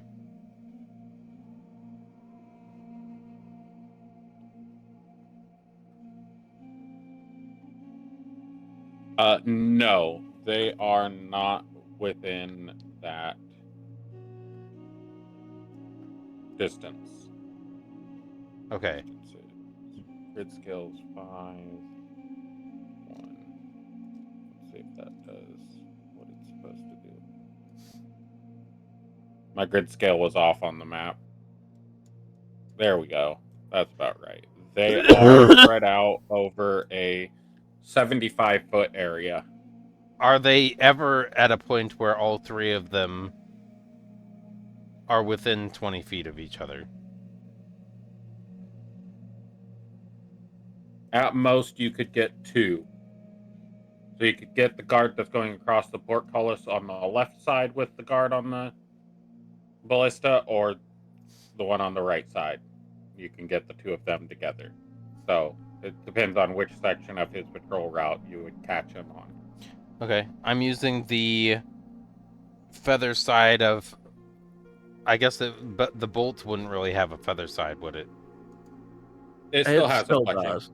Okay, then I would use the feather side to erase the patch of dirt that I have. Or the writing surface that was malleable. I can catch 2 by putting them to sleep. The other we can ready and all do at once. If quiet.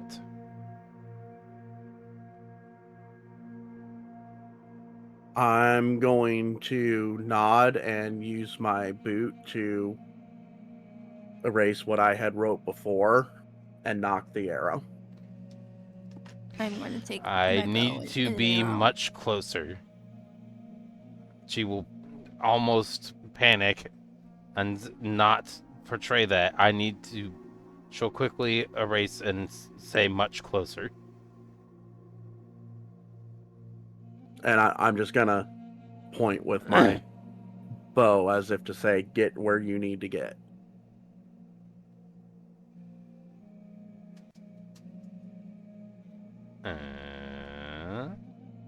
I'm looking at Uther and Tanith for verification.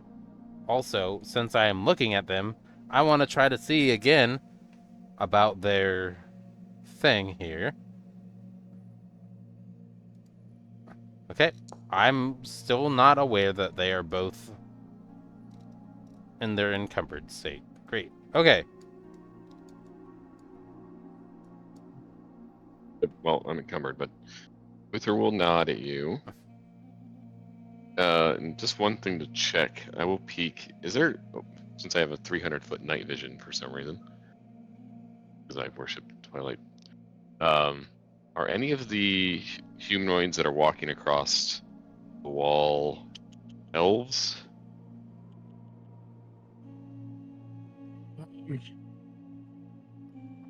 Give me a perception check and a nature check.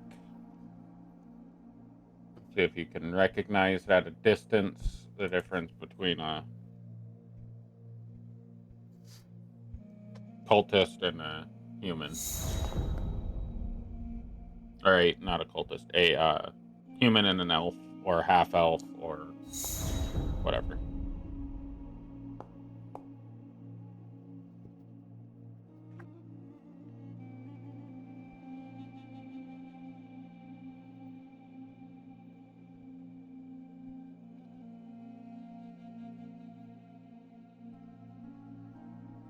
Yeah, I got the rolls there. Yep. And putting people out. That's not correct. Don't know why the scale is set to 2. That's not how that should be.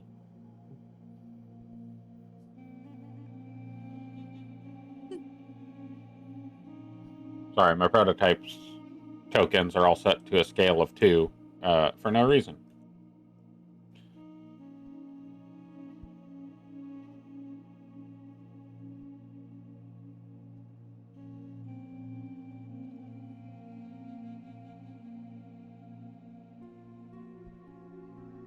Well, how difficult would it be for me to get to, like, this region?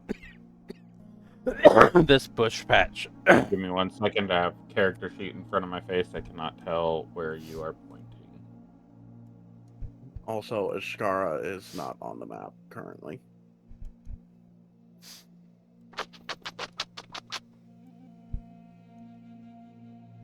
You can drag her from your actors tab, where you don't see her. Okay. I didn't know where to place her, so.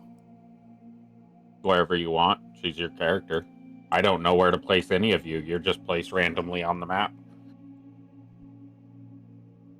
So to get to that patch, you would be that would be very easy. I assume that you're already all in Okay.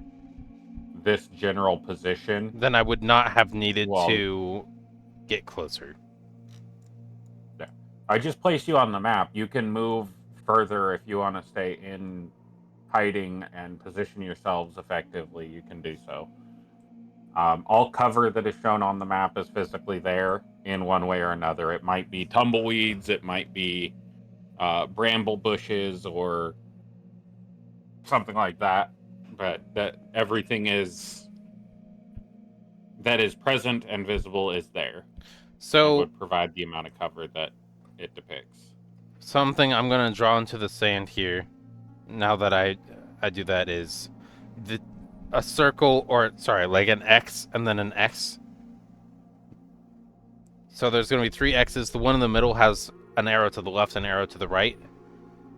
I'm going to basically portray that when the X in the middle moves close enough to the one on the left, I'm going to draw like a bow and arrow and have it target the one, like a line that goes right through the X on the right side.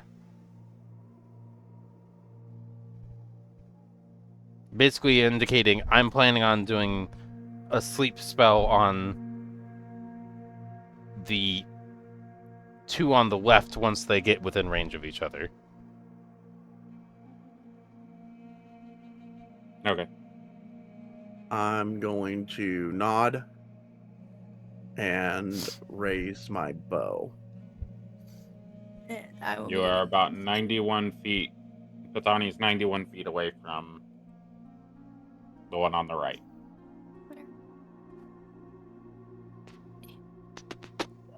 For Uther,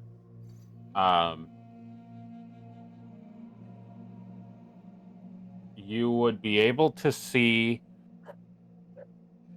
one individual, the one going back and forth across the portcullis, seems to have a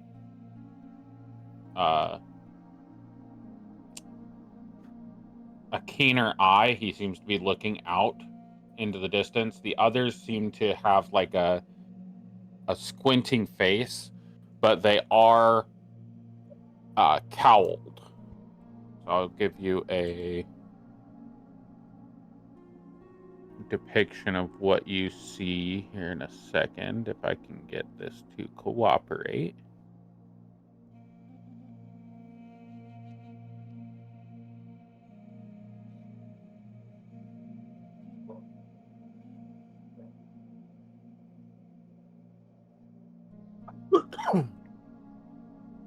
I'll be right back. I gotta let the dogs out real quick so they can use the restroom. Who? The dogs. Who let the dogs out? I'm going to let the dogs out.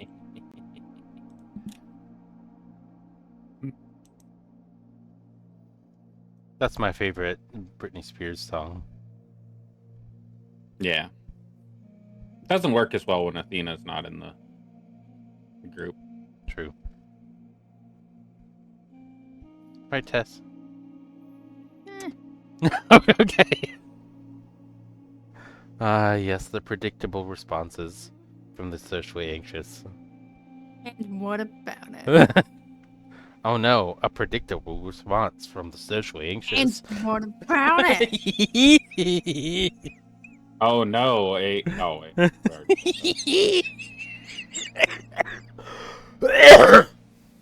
Bless you. Without the flaming sword, obviously. They don't have flaming swords. They have a fire emblem on their chest. They have a wrap around their face, a hood. It is cold out, and some are wearing armor, some are not.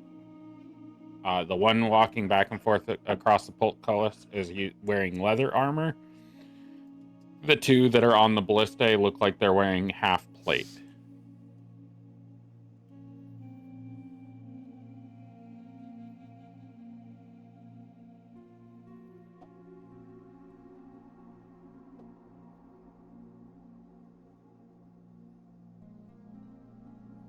Is everybody here? Above the table is everybody active in here. Oh, Bandit had to leave for. Dogs. Yeah, okay.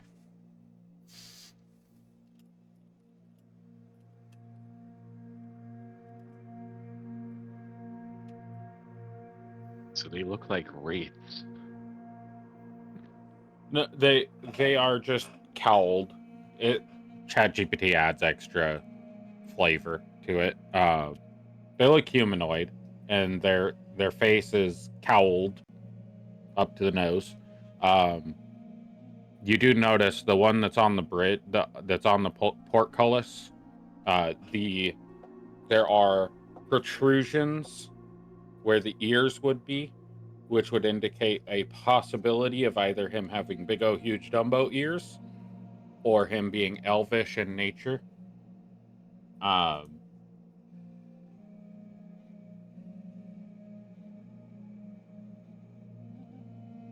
But he does seem to have the ability to see comfortably. Everybody else seems to be squinting and like looking out into the night.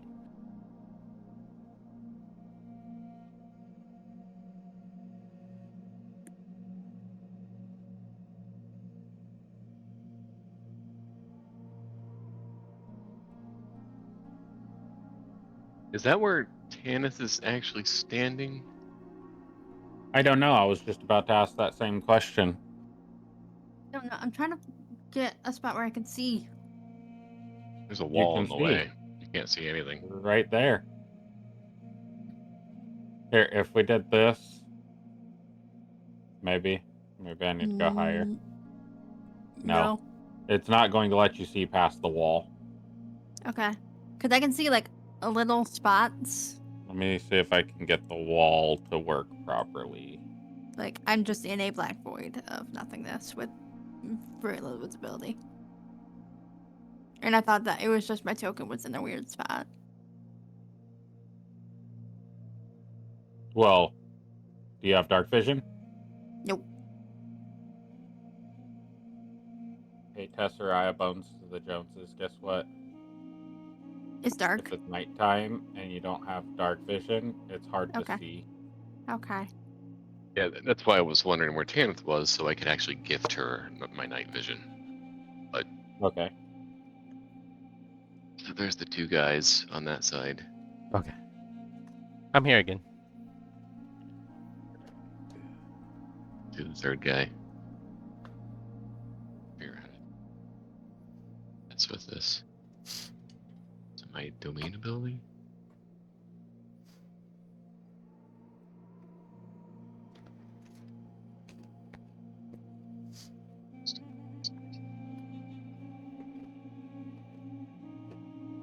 Keeping Cheez-Its in the freezer and then eating them with chopsticks is wonderful.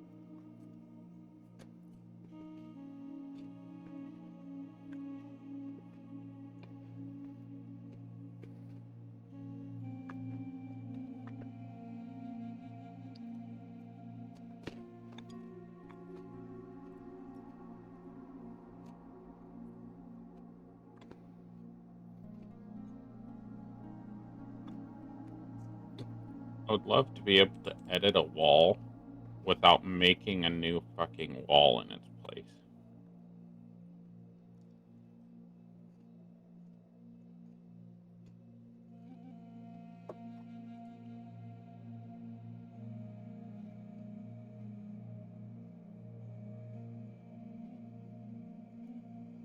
Okay. Did that work, Tanith? Did you get vision?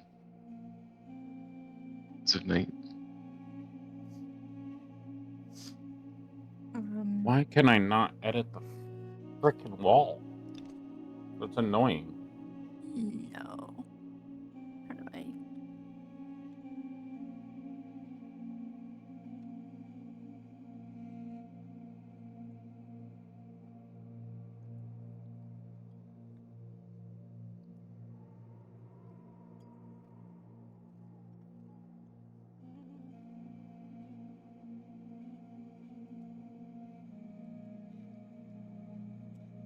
And then see if I can give it to both of you.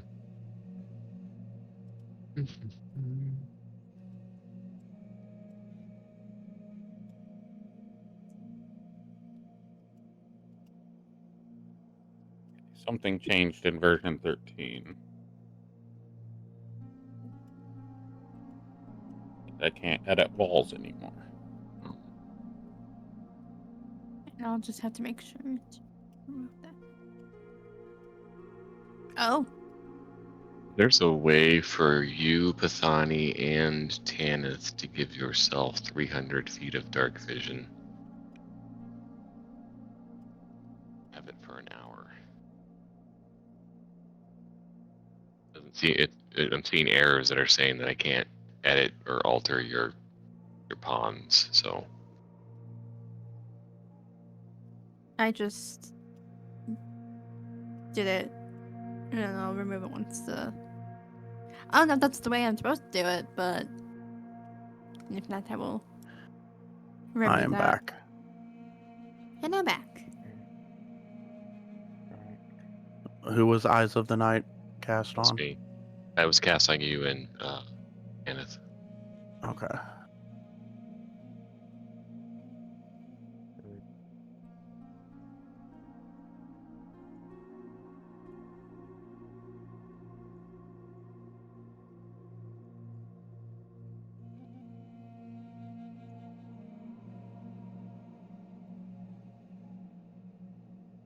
So, how many times can you do Eyes of the Night?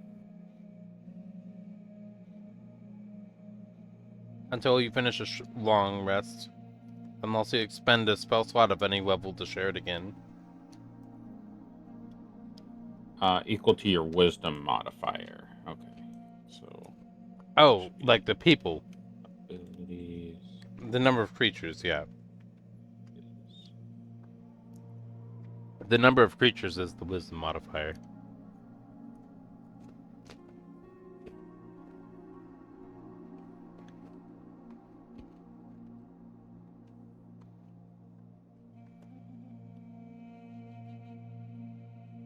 There we go. So, if you click Eyes of the Night.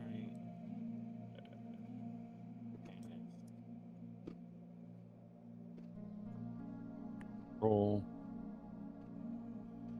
Consume use. Consume item use. Eyes of the Night. Target. Roll. Consume attribute and item use.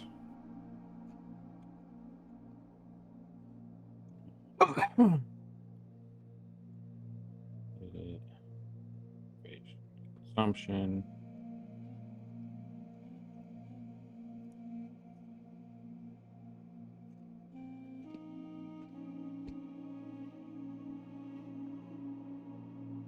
Sorry, your Eyes of the Night ability was a little bit fucky wucky.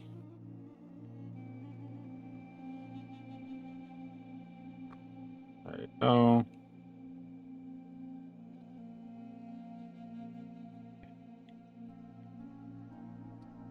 Why did it not apply to Uther? Roll. Consume item use, yes. Oh. Sorry.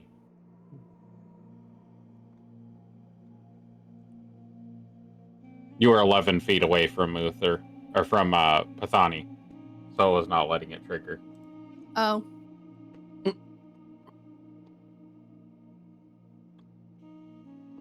Wait. Sorry. Delete. Delete. Okay. Uther. Target Pathani. Eyes of the Night. Roll. 3 uses. Usability. 2 uses remaining. Effects. Why is that still targeting? Oh, it's because you're targeting Tanith. That's why. There we go.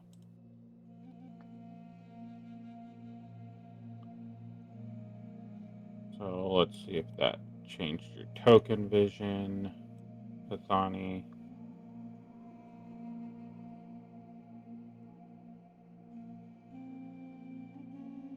Did not. Why is it not changing token vision?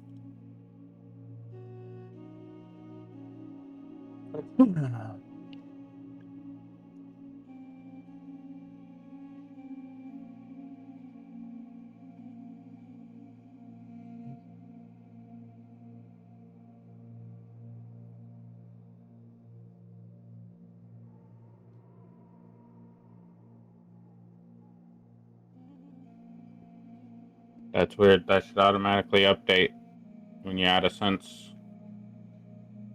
Should update your token. What's the range on it? You have the effect on your character token already. You have Eyes of the Night as an effect on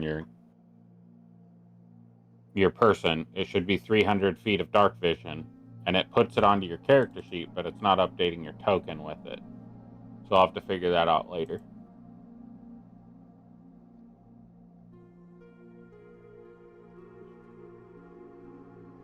I can see everything except the person that's supposed to be shooting.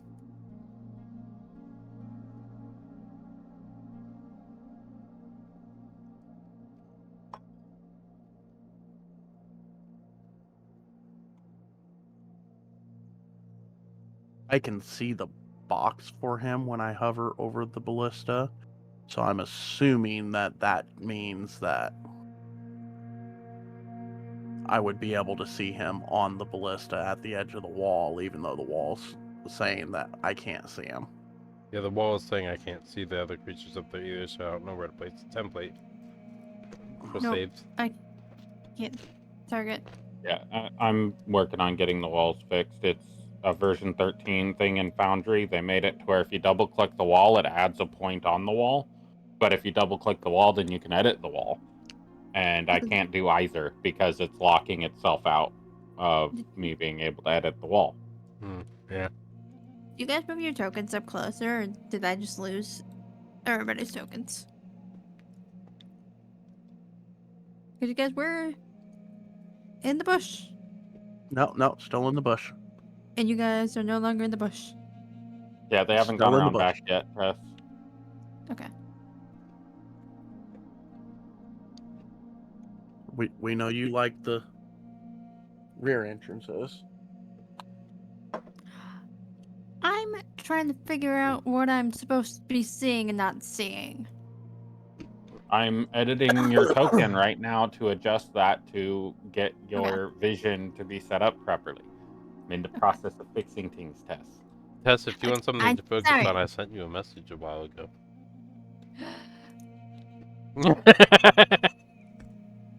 I responded to that one. Okay.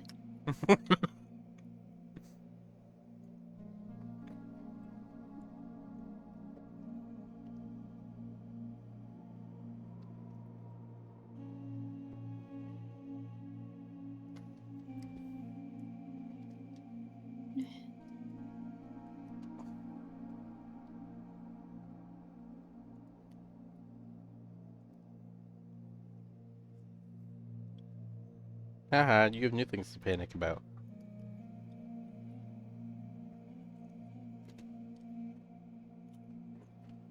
Yeah, I'm trying to figure out.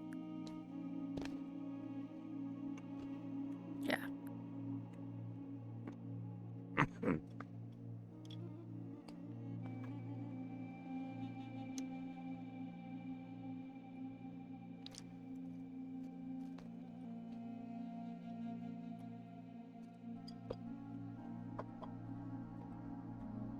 Alright, can you see at all now? No. I can see the ones on the left. And I can see tokens.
really weird how those walls are working.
There we go. I think you should be able to see quite a bit now. Which person? Everybody should be able to see some things. I see nothing past to where the walls are. I see a little bit more than I see the 3 people on top of the wall. I also see the 3 people on top of the wall. You, Therapy, only have a small range of dark vision, 60 feet. So you are not able to see. Even you they can don't have see the torches bits or of anything light. up there. Here, I will do this. They don't have torches in the fire encampment that are providing light. They do. They are very small. They only provide the light for figuring out where the wall is. They do not provide detail light. You can tell by shadows that there are people moving from that distance. Mm-hmm. Like your vision isn't obscured, but the game system code is going to make it to where you can't. Right, because dark vision you can see in grayscale past that point, but it's not showing me the creatures past grayscale. Correct. So Okay, mechanically, is there I can see them in game, but Let me see if Foundry there's is a saying I can't. vision. Is there a way that I can also, since figuring this stuff out with line of vision, that I could also give Alira the Eyes of the Night before everyone spreads out there? You can try the ability. Try it Target again. Alira and then Okay. ping the ability. Yeah, I just had to edit the ability so it actually work because it had no effect on it, nothing. So I had to manipulated. It was supposed to be updated, but it did not have automation. It had all the stuff set up for it to be automated. It just didn't have it applied. Says I've used it already. No, I've used it on 2 out of 4 people. Okay, hold on. Here we go. Try this.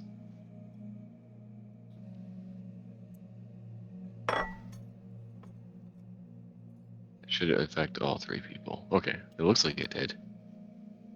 You have already targeted. I already put it on Pisani and Tanith. Oh, I'm sorry. I was trying to just Um, recast it again. Yeah, with that ability, you have to target one person at a time and then use the effect, or you have to manually adjust your amount of uses if you're going to target all 3 simultaneously. Either way works for me, but it will not consume all 3 uses just because you targeted 3 people. It'll treat it as 1 use. I refreshed the page. I'm waiting for it to refresh. Nothing was changed when I had the effects show up in chat. Correct. That I I was have tagged on. to correct it. Oh, okay. Mello, what are you doing behind the fan? Being a menace. She's actually quite genuinely doing the opposite. She's literally just laying there on her side, staring at me. No. I wish she was being a menace, but she is just being a cat.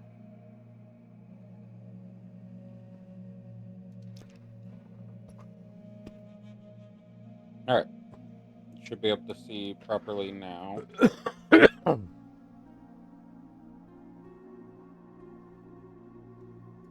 Yeah, I can see now, so I can actually target things.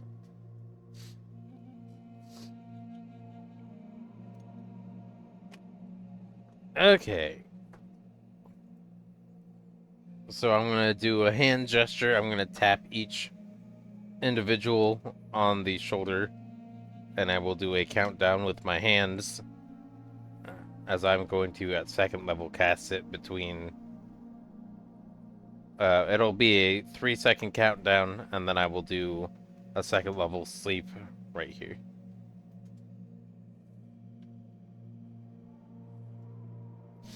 And as she casts sleep, I'm going to let my arrow fly at the far one. Okay, go ahead and target.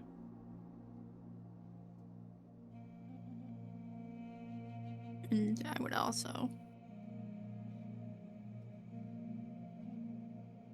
Bethany, where are you aiming your arrow on? The right. I'm aiming for his eye, trying to get a fucking clean shot straight through his brain. Okay, that works. I'm aiming for the throat.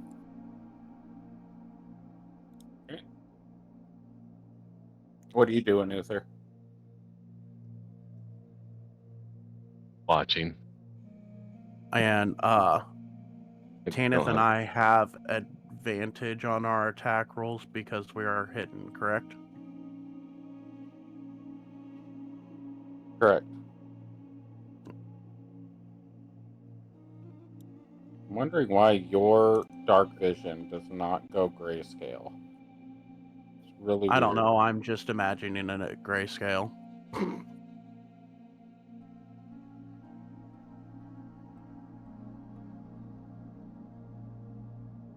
Oh no, the color! It's broken! Oh, this is what white people say when they say they don't see color. I'm gonna move a token real quick. I need to check something. Okay. So something is wrong with those 2 walls.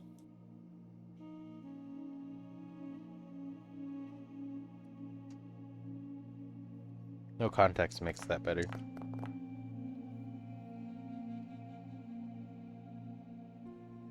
That's I not the one I don't wanted. understand. I literally That's the one. copied and pasted the wall. Why is it different?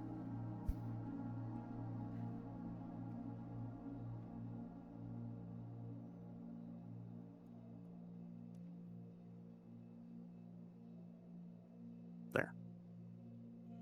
There's only one creature in there.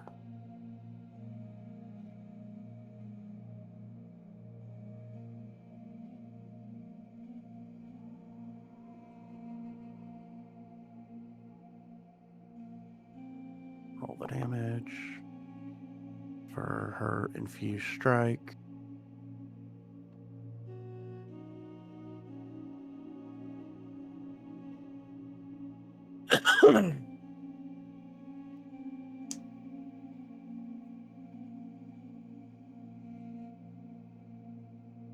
Dude on the right just got like annihilated.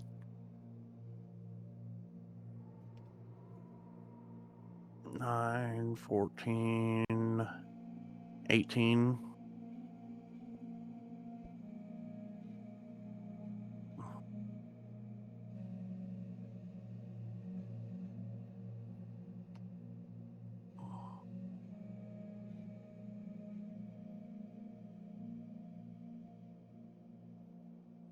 I don't understand, but okay, whatever. All right. Go ahead and give me your sleep ability. I did already. It did. The targets, the two cultists. This is 28.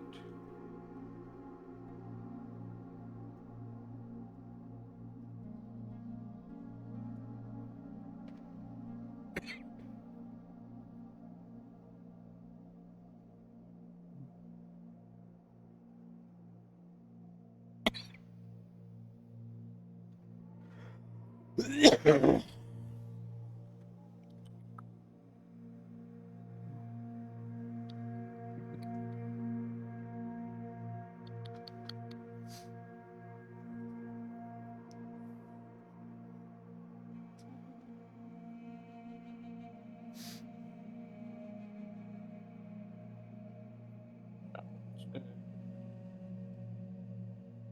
28 points. That's 9. That's 9. So both of these.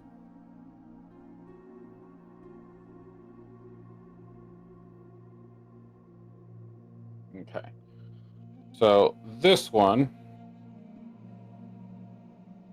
on the portcullis, his head droops down slightly and he shakes his head and looks up and starts looking out at the distance.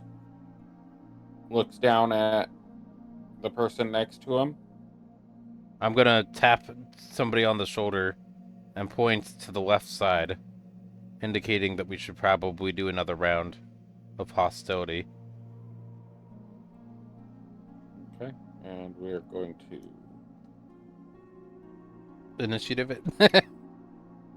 going into initiative. Wow. Ooh, as a blind GM roll.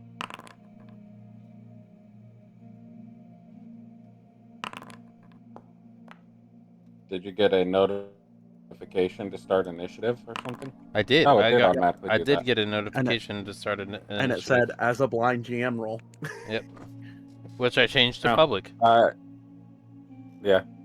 You could change it to public. I just had blind GM roll selected for something I was doing. And I do not see it in initiative order or in the chat box. So. It does not appear to have been rolled. Go ahead and just roll them. I mean, I have a 17.6 on the turn tracker and see only myself. See myself and Okay. I rolled 5. See, everybody except for the cultist. Which means I rolled a 2. Because I have a +3. It wasn't showing because you didn't roll according to the parameters. I pressed the green button that was in the center of my screen. Oh, Uther, it is your turn to start, and I do not understand why your vision is not correct. Your vision is set to 60 when it should be set to 300. Right? He Because you gives set 300 people feet. his vision, but in contrast, he takes theirs. No, you will have to give yourself the Eyes of Night ability to give yourself 300 feet of dark vision, right? Ashkara has an opportunity attack. Wait, what? I already have Eyes of Night. Start out with it. Quick, Ashkara, attack. Okay, so I need to adjust I don't your know character why sheet. why it says that Ashkara wants to attack Uther all the time. Yeah, don't attack me. It's a dragon squabble. I don't know what to tell you. It's because she's an NPC and I have my NPCs set to hostile. So I have to change her disposition back to friendly every session. But when I opened her character sheet, it says friendly. Which character sheet are you using? The one that pops up when I double click on From the actors tab? No, Or from when the token? from the one The that's actors next to my character on the side. The actors tab on the right side of your screen is where the determination comes from.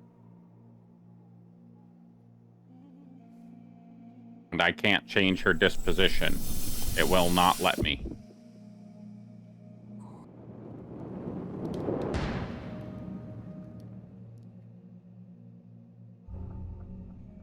That moved up and you flamed that person.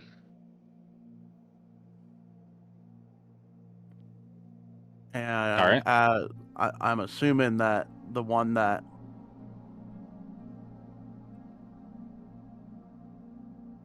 I would see Uther move up and Morticia say we need another round. So I'm going to quickly knock another arrow. Am I still hidden from this person? Yeah, and let me double check your longbow. Okay, you are good within 150 feet for no disadvantage. So rolling at advantage. So no, you would not be hidden still. Sorry. I wouldn't be. No, you fired a shot that exposed your position. So the lower was 13 plus 8. Yeah, the first, so Is 21. gonna hit. Yeah. Oh, well. I don't want to move. I was trying to register something. My bad.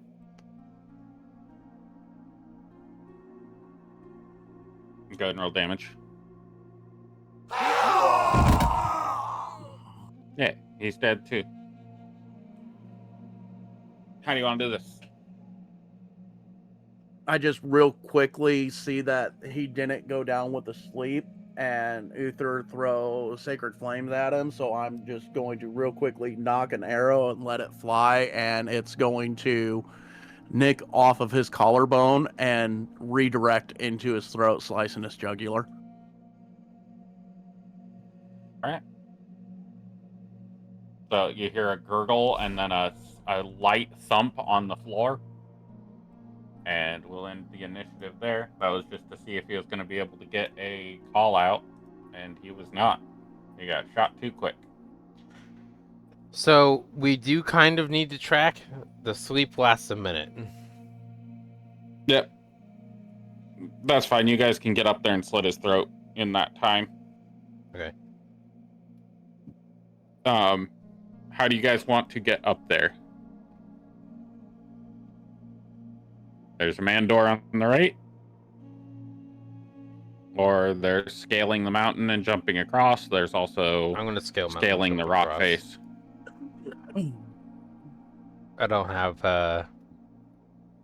I don't have a way to get up there, and I don't think going inside is better. So I'm going to do that. I'm going to. How tall is it? 30 feet high.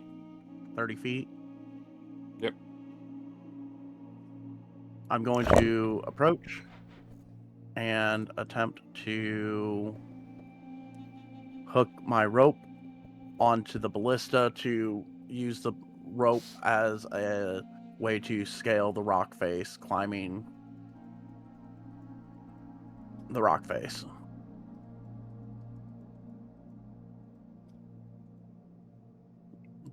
Give me a dexterity check to be able to see if you can get that rope hooked. And then an athletics check to climb.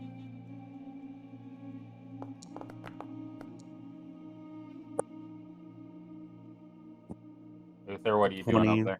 23 on the dex.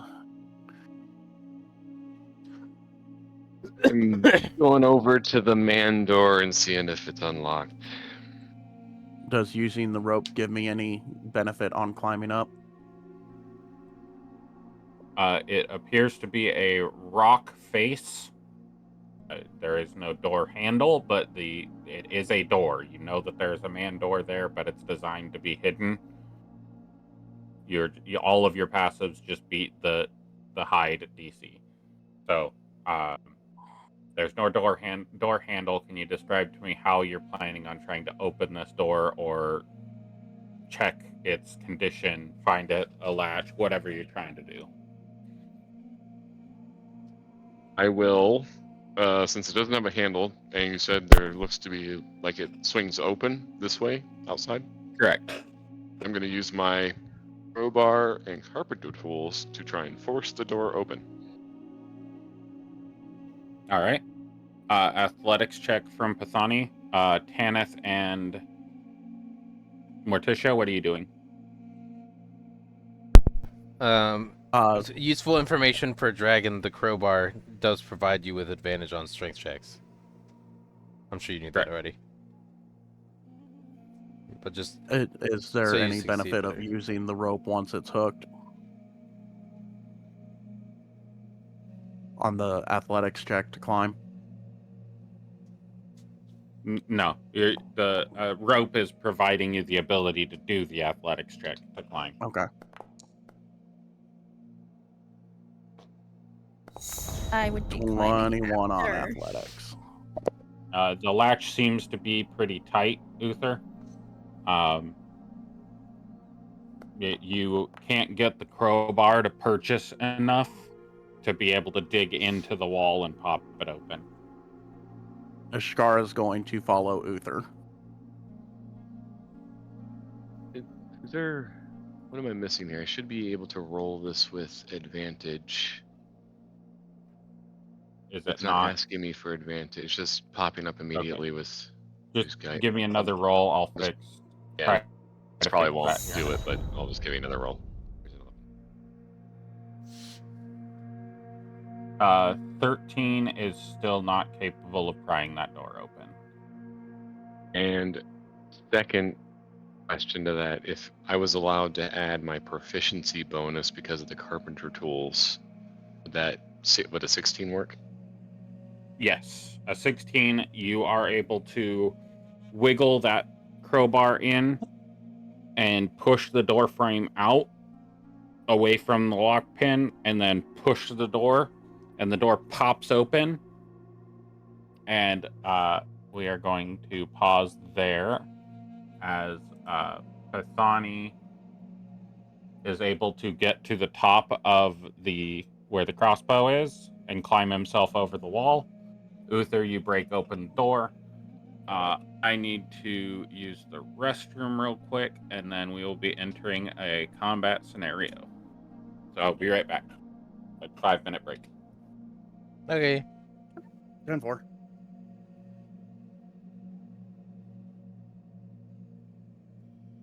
Gosh dang it, Tess. I'm gonna go get a drink and pop my head out and I'm gonna wander and I will be right back. That's actually a good idea. Audience, I'm not gonna pause. Suffer. You can skip forward. I'll be back.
you back.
I'm back now.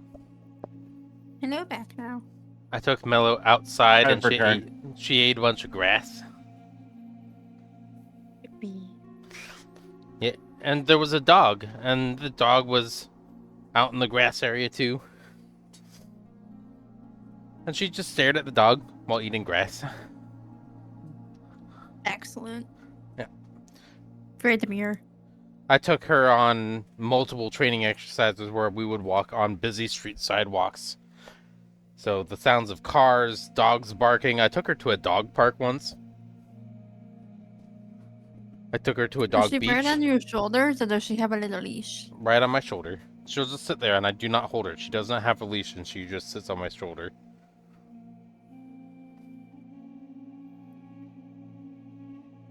She's that trained where she does not panic even when dogs bark on her or at her while she is on my shoulder.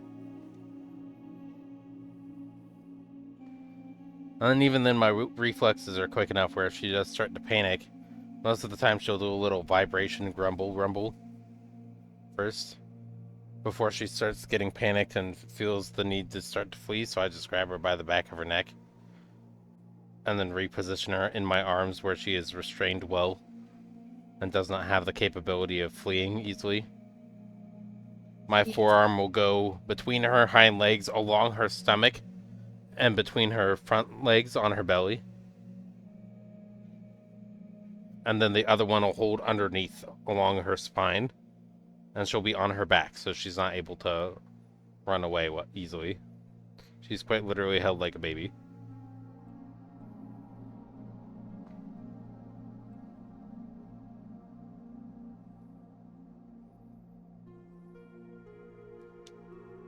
But that was good. I also got to just sit and roll around in the grass for a little bit.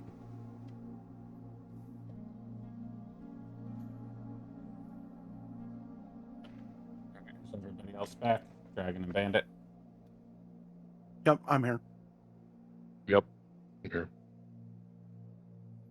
Can you try to roll another athletics check, Uther, and see if it gives you a dialogue box?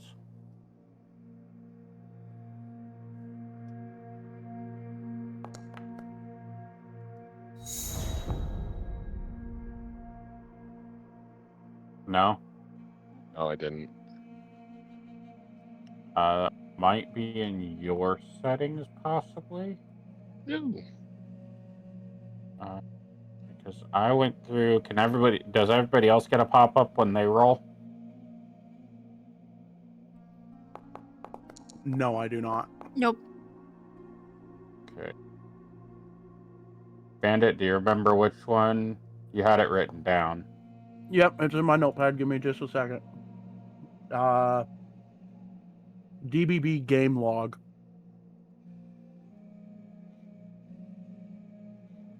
I didn't even show my result. Let's see my result show up.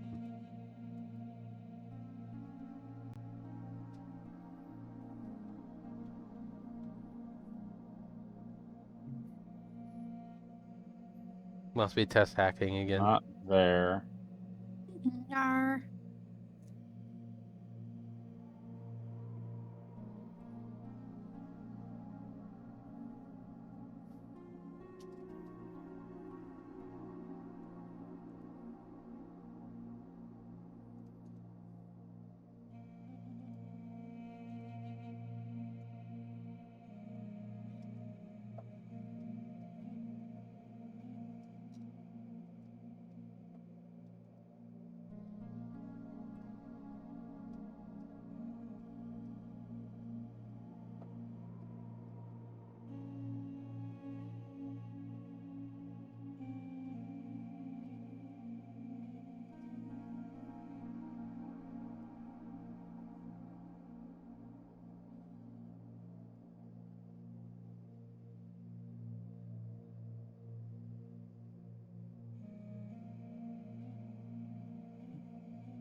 Whenever I'm doing my rolls, they get hidden again.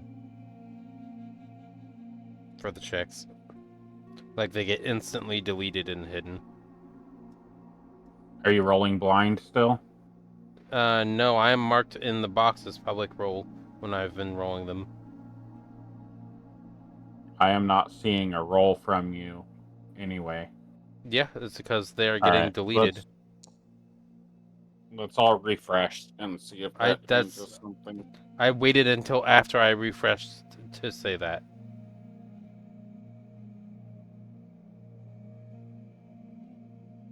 I don't understand what it's doing.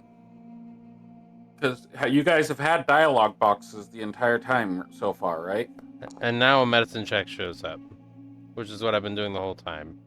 And I didn't refresh anything.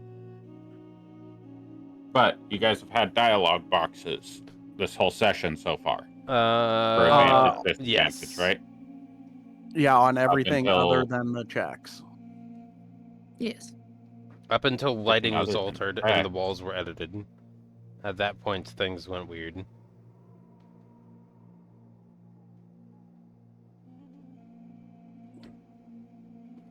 Okay. Can y'all try to roll a check one more time? No box.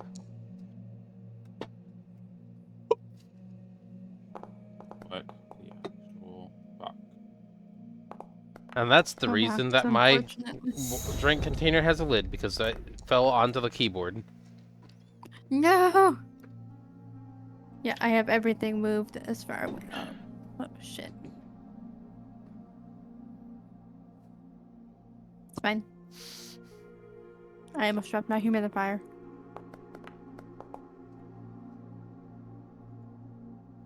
I actually need to look at and figure out how to use.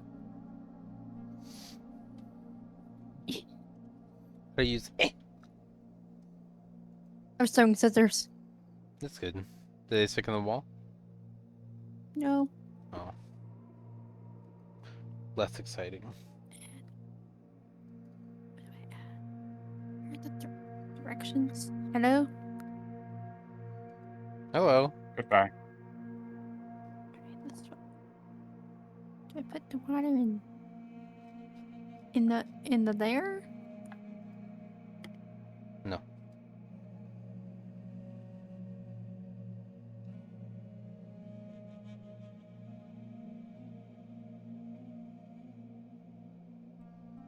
I swear we have this issue like every third session.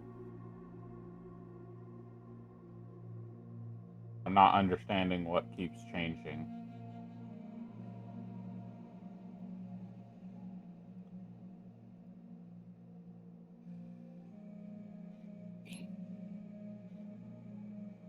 I'm unsure.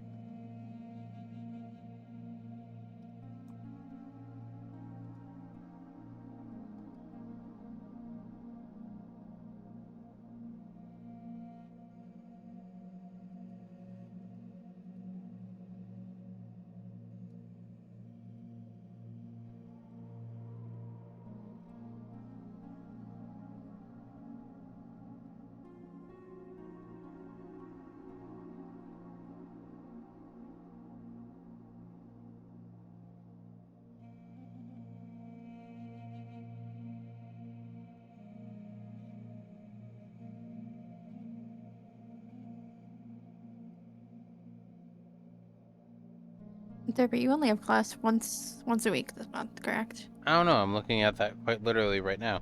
I'm in my Okay. in my class looking through other things, Okay. homework assignments, stuff like that, so I can check that out now. But it could be twice. I don't know. I'm looking at the syllabus.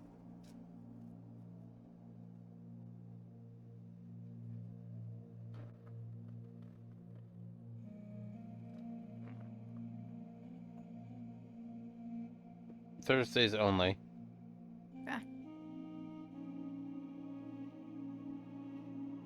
Online this week? Mm-hmm. Okay.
Okay, try again. See if you can get a dialogue box. Nope. Nope.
so can everybody go to their configure settings?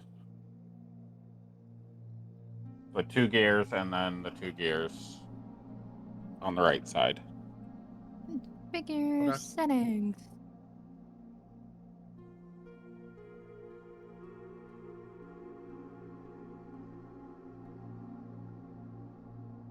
And then you want to see if you can find DDB game log tweaks. Yep. And see if you can set that to skip for DDB game log roles.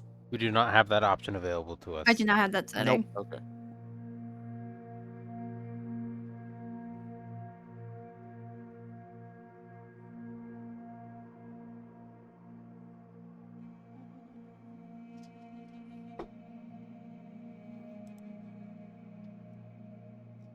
Alright, manage module.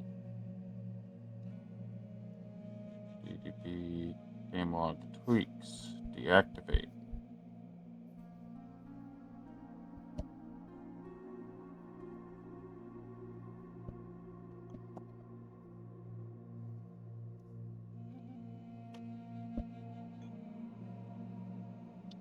We'll refresh that and see if that solves our problem and gets rid of this permanently.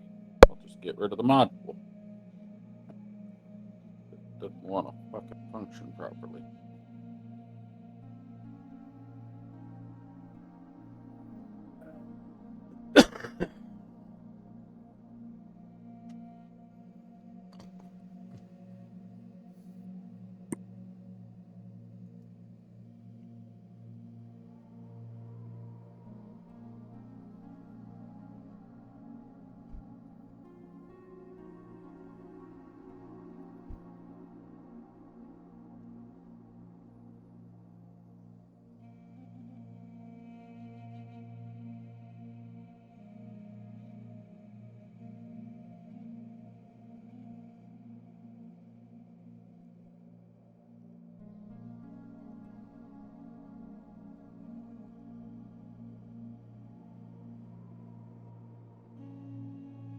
Do you want us to do a roll to check and see if it's working?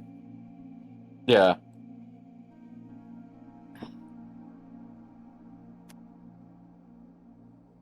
Negative Ghost Rider.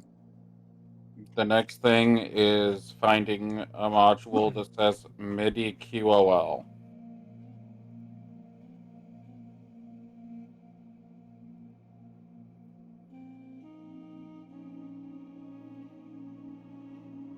Okay. Yep. Go into workflow settings. Do not have a workflow settings. Do not have that. Okay. What do you have there? Target confirmation. Show role statistics. Open troubleshooter. Enable role automation support. Really hide private blind self roles. Untarget at end of turn. Those are the ones I have as well. Same.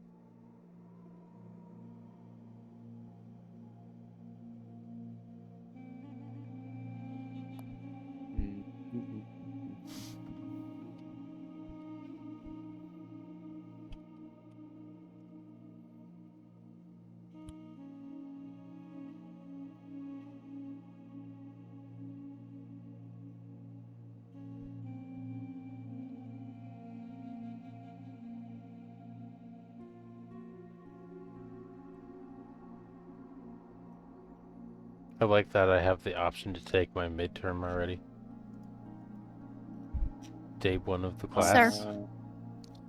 Can one person try again? See if that changed anything. Yeah.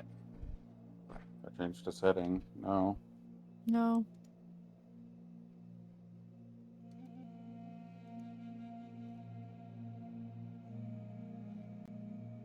No box indication. What I do remember is... Oh, and I think the dice are gone now when we roll. Oh, someone rolled advantage. That I rolled disadvantage and advantage. I didn't use a box for it. Oh, did you do the... Control and Alt. The shortcut keys. I held the button when I pressed it. But yeah, now Control is the 3D dice so nice advantage. aren't rolling anymore. It's just the box text. Control is advantage, alt is disadvantage. Control is lowest, alt is highest. I think C is crouch, alt is A. It has a point pointing upwards. Okay.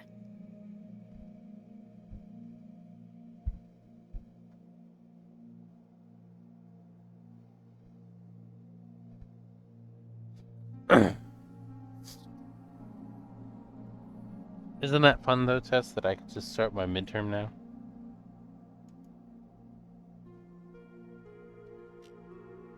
I already have the whole month of PowerPoints that I can go through and look at on my own when I'm in isolation. I'm already up until like 4 in the morning alone anyway. I could just go through that.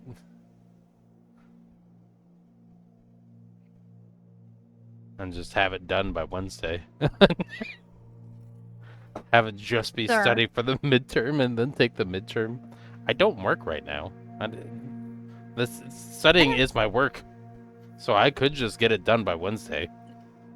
Then the next month, the teacher can be like, okay, so we had a student do the midterm by Wednesday. So you have now all lost your privileges of getting all of the assignments early. And I say, but why? Wouldn't it be nice for you to be able to know that one of your students' assignments has already been turned in? That's one less that you have to worry about. You can even see that it's been taken care of already. Every instructor I've had so far has been pleased that the assignments were turned in early. Because that means it's one less that they have to grade under a time constraint. I see a refresh.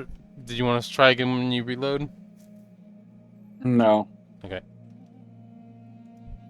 I need to figure out why roles are being automated that are not supposed to be automated. Yeah. I'm going to close down Foundry entirely and reopen it. I can start the final exam too. Therapy. What? I almost called you midterm. I'm okay with that nickname.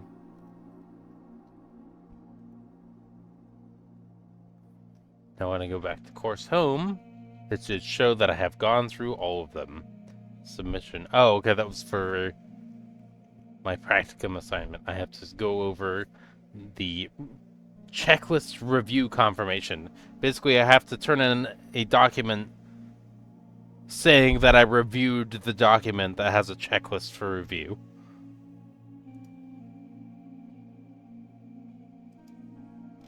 What? So there's a Have to checklist. Turn in the document saying that you read the document that is a checklist. Yes.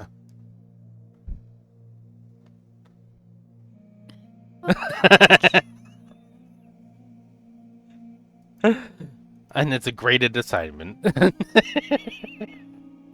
I'm assuming had pass or a- fail. Oh, it has point values. I had a graded assignment that was an online assignment. You had to log into your student portal, go to the class, take the assignment. It tracked if you completed it. It graded it for you. You had to sign and date it. And it showed whether or not it was complete. But you could not get graded for it unless you sent the instructor an email and let them know that you finished the assignment. Yeah, online college is a thing. It's enjoyable, the nuances that you have to go through. Oh, my degree was entirely online. That's fun. I like it. It's definitely better than in person. I will say that much. I do not like the idea of having to write papers by hand in class with the instructor watching over you. That feels more like prison. I Which- almost said that I have to write papers for my degree. That is a bold-faced lie. I had like 5 of them. Still not that bad. But yeah.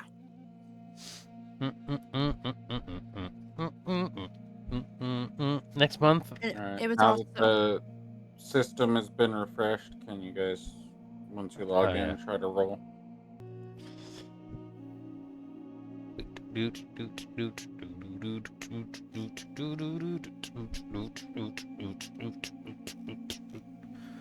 Here I am panicking because it's a new instructor, and you just.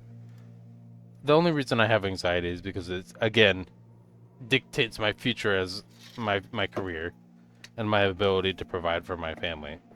Which is also not necessarily the case, because I could just go back into the military. Say, look, I have a bachelor's degree.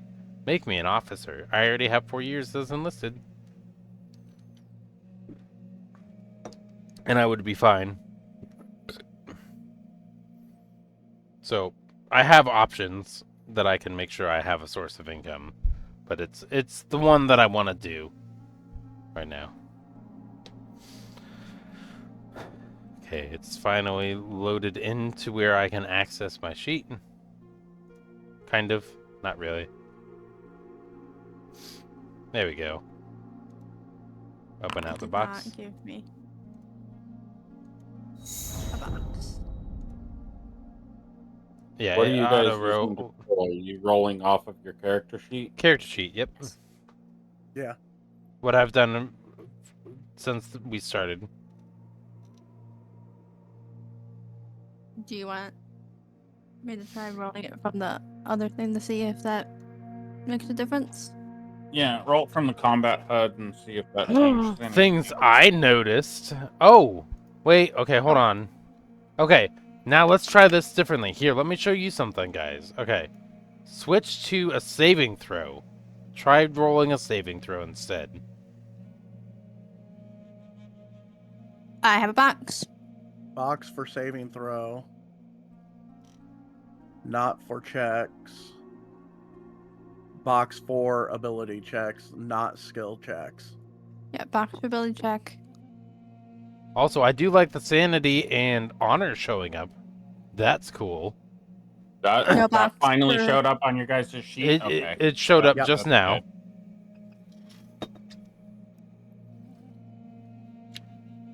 A box for tools check. Yes, that would normally be called a toolbox.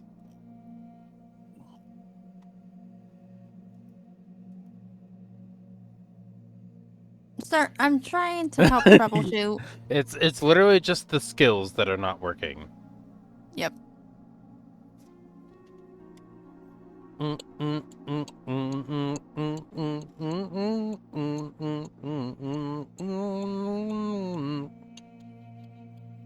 Why can I not do the weekly Zoom? What?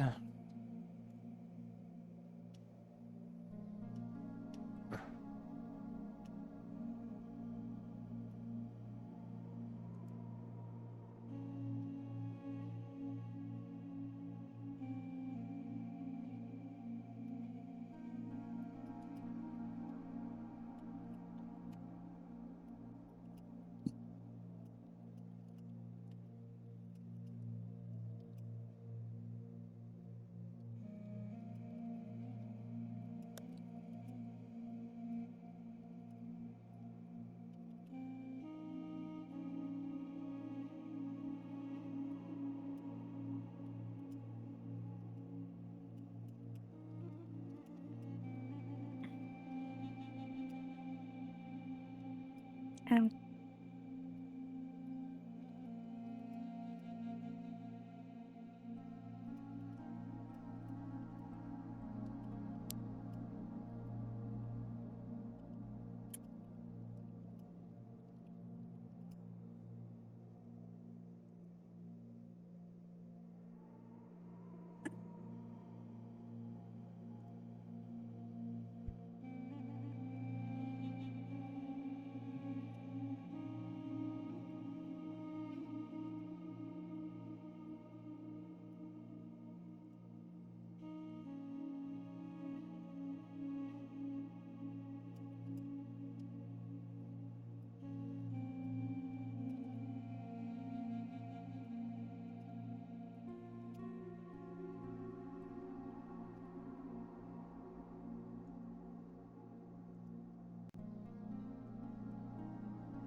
When I turned in one of my things, tests, my assignments just now, it said this file was not able to be submitted, and then under a half second later, assignment submitted successfully.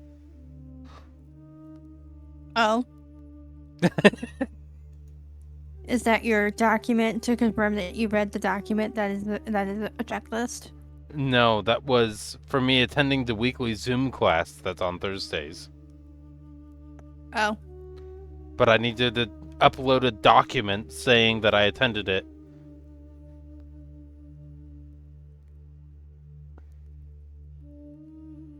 For it to be marked on the homepage as being completed. But it also says the instructor needs to grade the assignment based off attendance. It's great. Technology is fun. So you had wait, hang on. Yep. You had to you submit were properly a document confused. before you even attended a Zoom class. If I wanted it marked off as complete, because I'm going to show up anyway. I have not had to do that in the past, but I'm in the process where, because this is now such an analytical portion of the class, that I want to actually have everything on the checklist hit as 100%. Oh, so isn't attendance mandatory? Yes. Like one missed class is failed. 2 are a fail, 1 is very detrimental to your grade. Like, you Yes. better get above a 95 on everything else.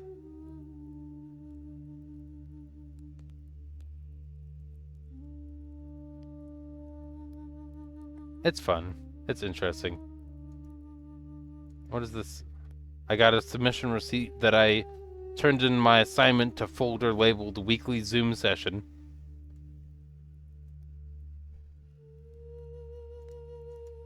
Oh, technology. I like that you get receipts that's like, hey, you in fact turned in this thing. Did I open my own character image? Yes, I did. Okay. It's like, why is my character's image on screen? It's because I put it there. Okay, it was refreshing. Okay, if y'all can try again. I don't have a box. No box. We could just Okay. do shift control for check skills. It's the only thing. The base score, the base ability scores, saving throws, and tools work.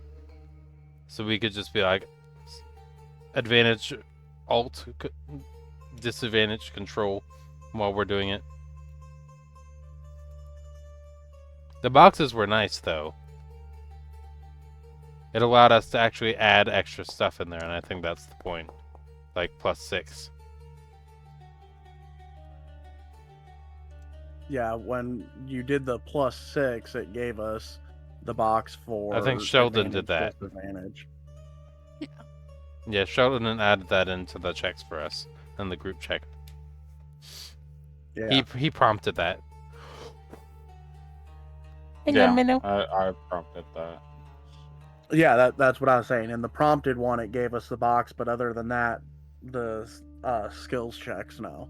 I will be right back. I'm gonna walk with my mom really quick to the mailbox since we're still doing things, because I want to make sure she does not fall. I will be back. Okay. Skills checks and tools checks are not showing me a box.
Hannah, can you try to roll a ability check for me? Yes, just give me one moment. Or skill check, sorry. Skill check. No dialogue. No dialogue box.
Can you hold shift and click on the skill check?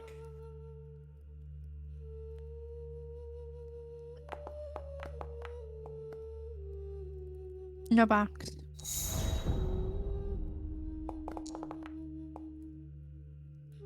That's supposed to force the Just- dialogue box to exist.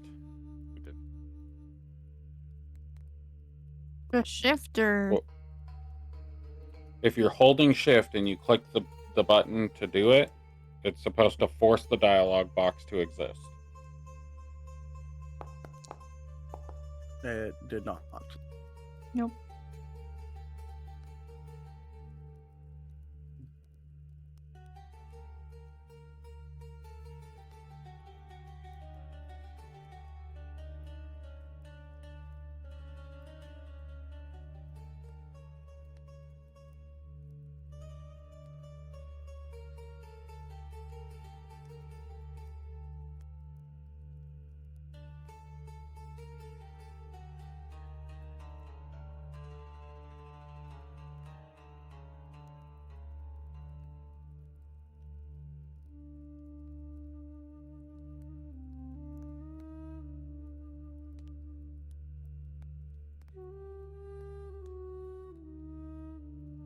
Try again.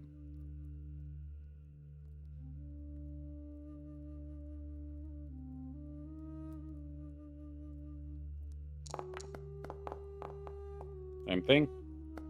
Yep, and I tried it both ways.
What do you guys have for Dungeons and Dragons 5th edition in your settings?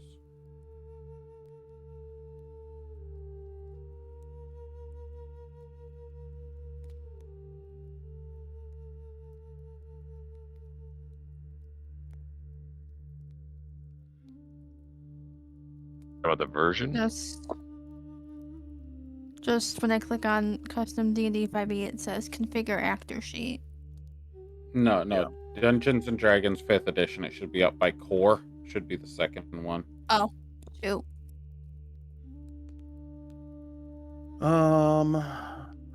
Configure calendar. Collapse item cards in chat. Collapse trays in chat. Enable control hints and default skills.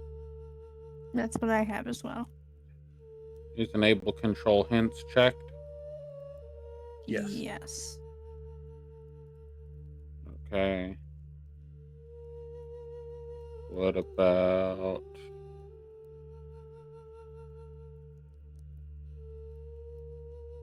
Do you have automated animations or automated animations for all? Automated animations is another one. Automated animations is on. And template grids on hover is off.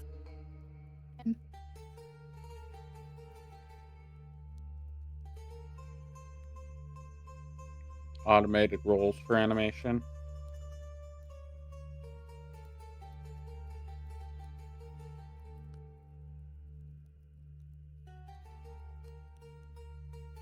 I don't.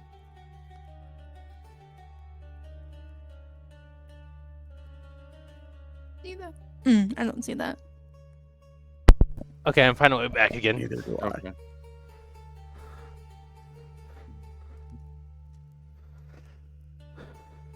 Are we still doing tech support? Yeah, I need to figure this out because It's bothering it your brain. needs to stop doing this. Yeah, okay. I get it. Mm-hmm. It's Tessa's fault anyway, somehow. Excuse you. And it's what's stupid about it is it's only skill checks. Yep. It doesn't make any sense why only skill checks and only for players. Is Tool supposed to have a box pop up? Everything should on the Yeah. sheet. That has a roll. Yeah, everything for players should. Okay, could I? Do Skills and tools have it? No. That's why the random thieves tools checks are me checking to see if it does it for tools as well.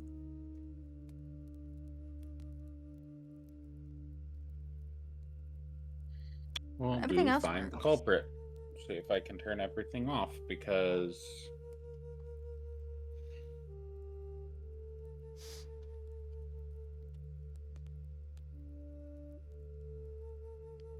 I don't understand what is left.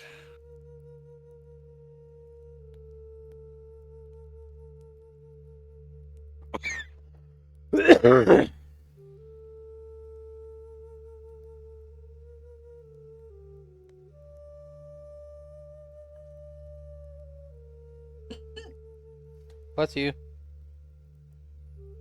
Thank you. Welcome.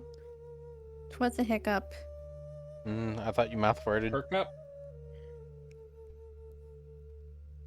His cup, her cup, their cup, their cup.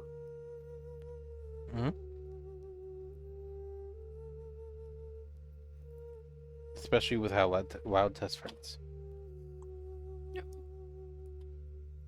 Oh, I do need to hiccup again.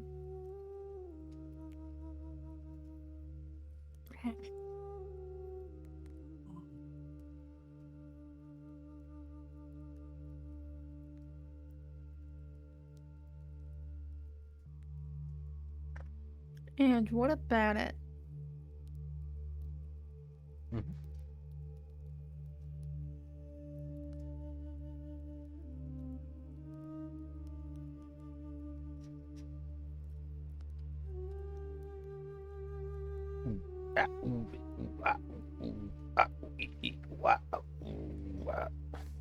Alright, I cannot do any more homework assignments today. I mean, I can. I do have access to the midterm. Sir, Yes? is the class even officially? Well, I guess if you have access to homework assignments, it officially started. It did. It officially started today. The other class is also active today. It ends at 11:59 p.m. tonight. Oh, I thought you meant April, and I was like, "There's no way." Nope.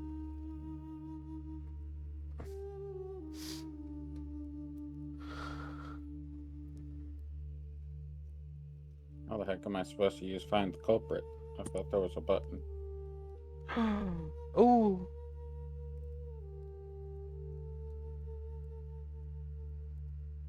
I have to pick which of these case files I want to go over. 20-year-old I love how you- Hispanic female, 13-year-old How you Caucasian said that male. there was nothing else that you could do, and then immediately you were like, "Ooh, something else I could do. I found a thing." Well, I'm not going to do the homework for it, but I can look over the file so I'm prepared for tomorrow. I do not want to be going through an entire month of homework in a day. I can. I do not want to. I think that would with how effective I can be, I could go through a month of homework in a day. I could be done the whole program by June. I could do 2 years of stuff by June.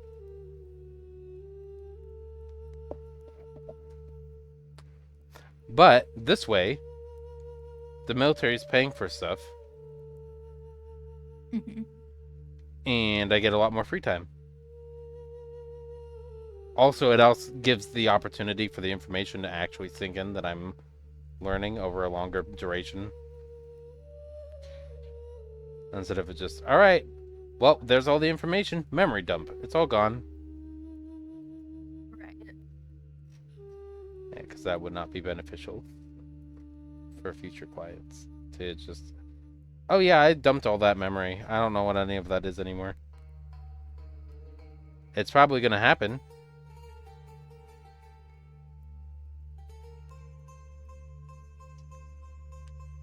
But I do think I need to do a license renewal. I haven't gone through that. Let me worry about getting my license first before I worry about license renewal. Tess, why'd you reset things again?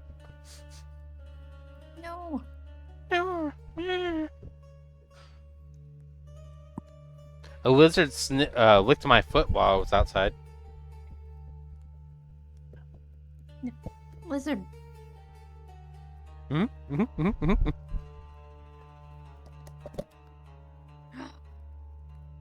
It's gone.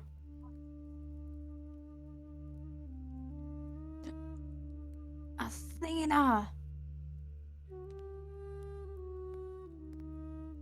How could you? All right, can you roll ability checks?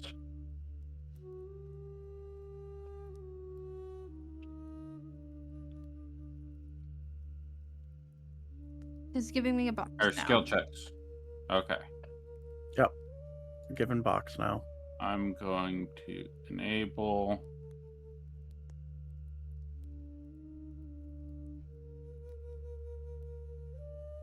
my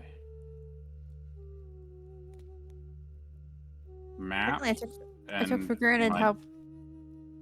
Oh, dice sorry. rollers. I took for granted how pretty the modules made everything. I don't like this.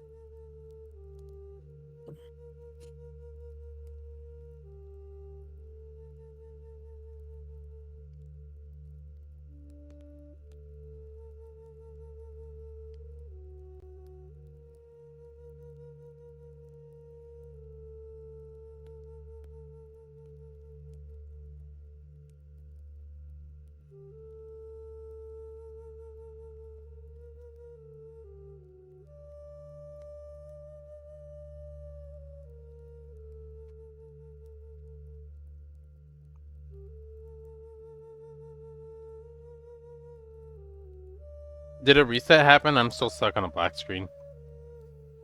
Yeah, so reset happened. I'm reactivating modules right now to try to find the culprit. Mhm. So I'm reactivating cosmetic modules first.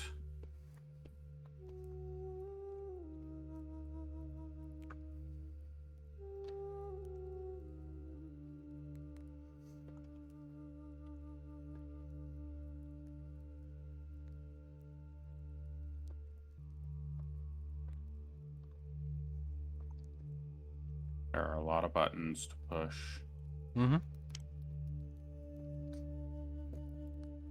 I'm just chewing a tortilla.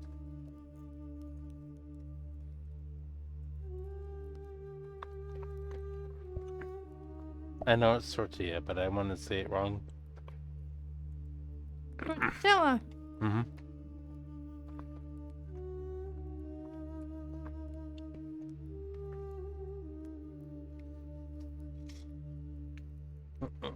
Test. Yes.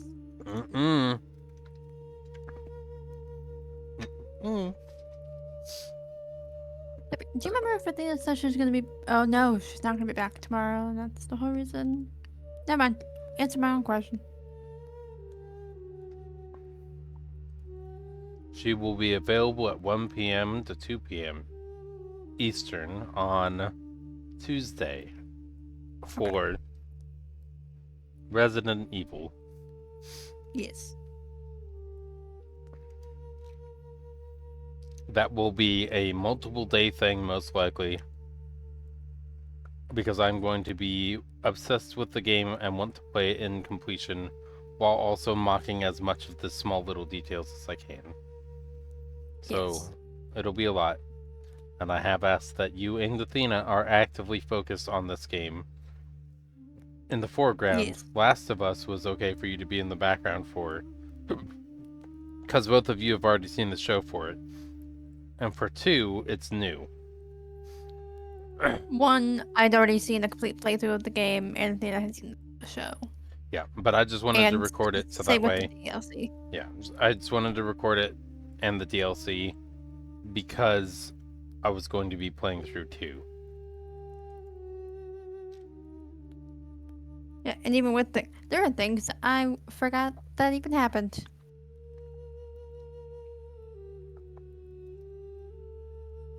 Once you guys reload, if you will Test again. test again to see if you can roll skill checks.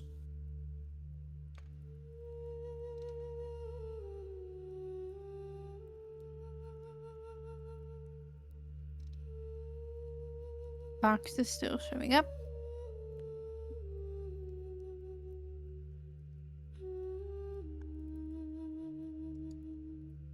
Same with the tools.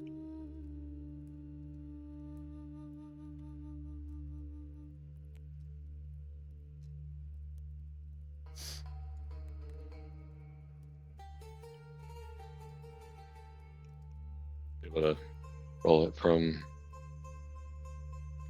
character sheet. Advantage with the pop up before asking me. I'm gonna completely close Foundry and reopen it because it's not hitting the Alt or the F5 to reload. Okay. All right. Is everybody else able to roll skill check with a dialogue? My thing is still loading in. Okay.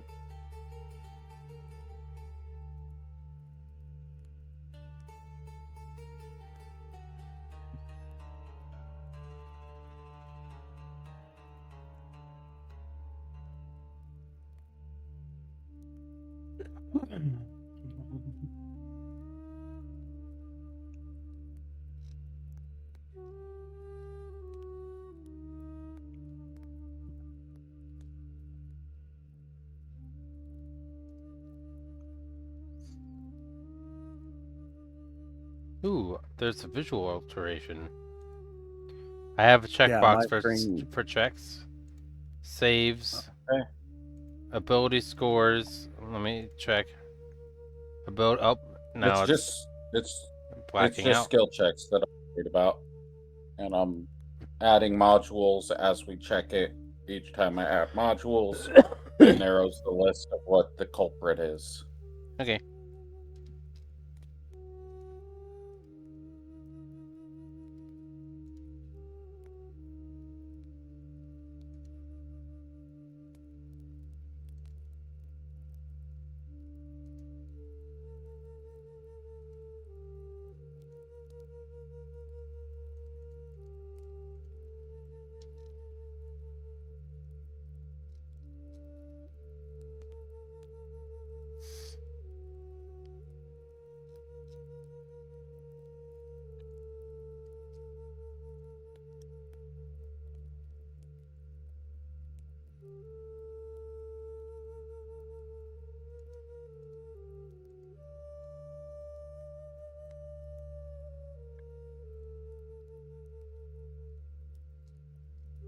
Once you get in, if you'll check again, if you can do skill checks with a dialogue. Still getting.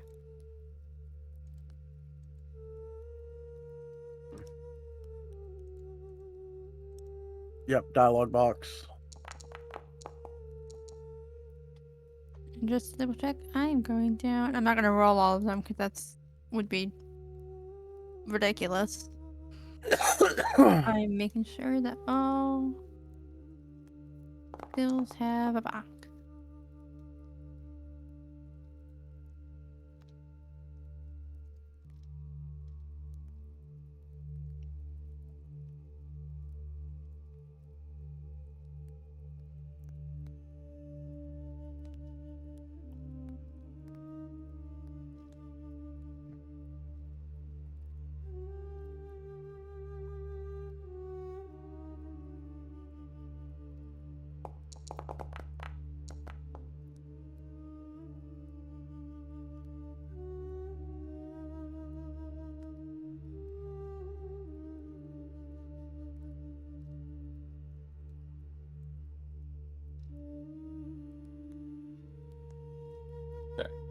So we have skill checks still active with the dialog box.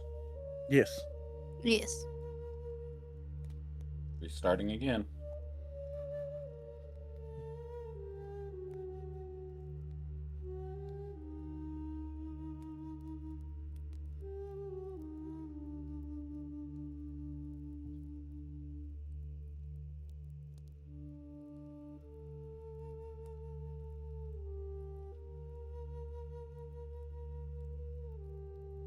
I would usually just wait and do this troubleshooting at a different time, but I cannot do this troubleshooting without people here troubleshoot it. So I have to fix it now, otherwise I won't be able to fix it later. Makes sense.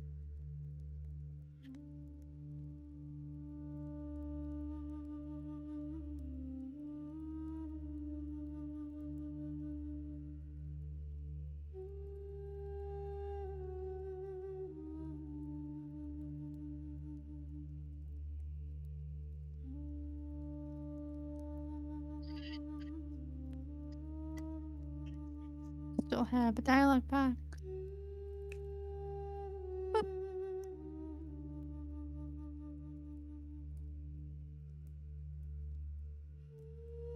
Still have dialogue.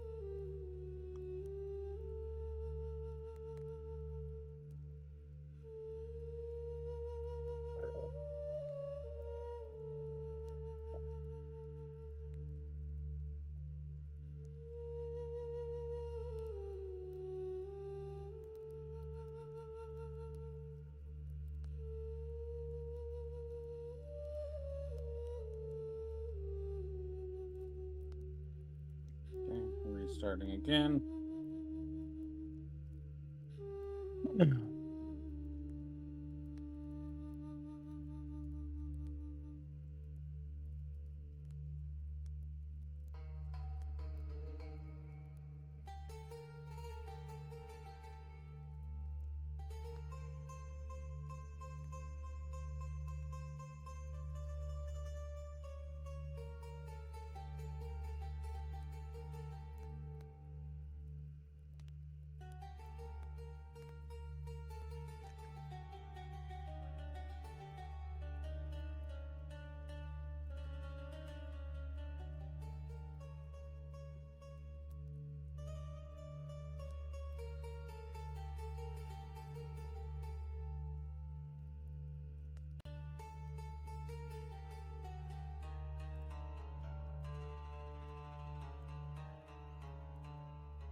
Still have dialogue.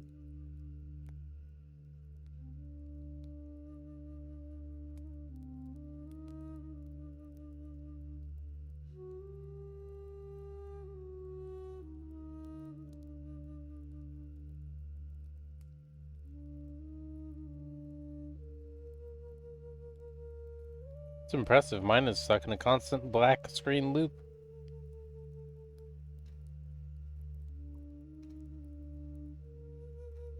I also still have a dialogue box. This is activation of MIDI QOL, which I've gone through and looked at every single setting in this application.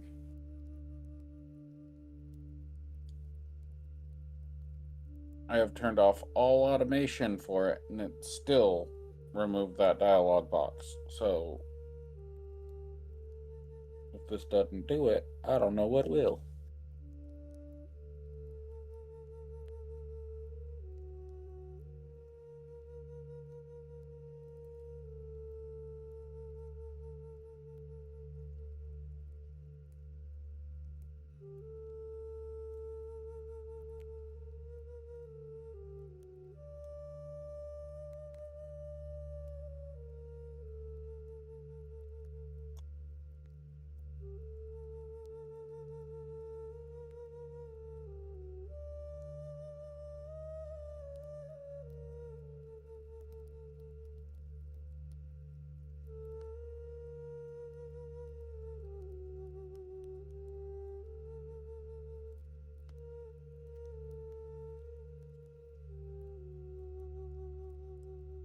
I have lost the dialogue box.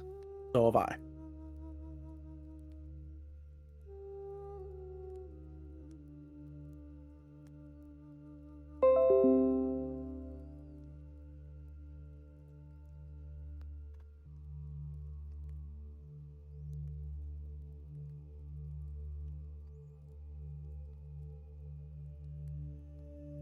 The dungeon experience is a first-person.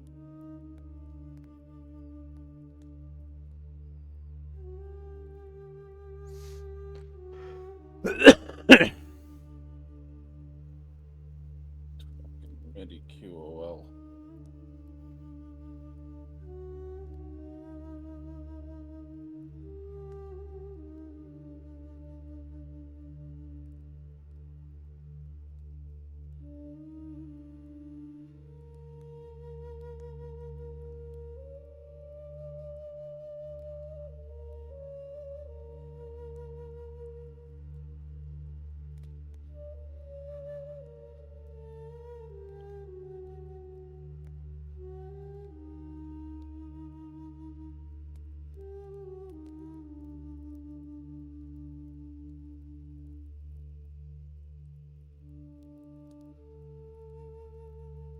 No dialogue box.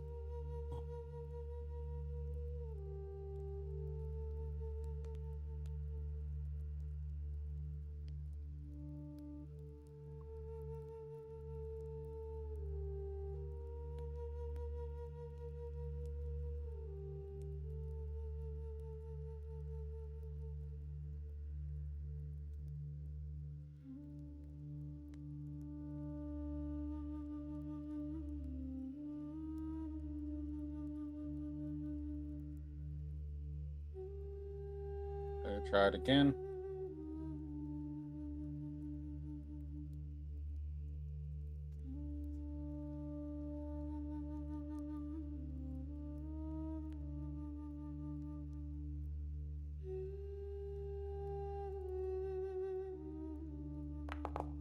No dialogue box.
No dialogue box. I haven't had it since you re-added MIDI QOL. Same. Yeah, I'm just adjusting settings in MIDI QOL to try to find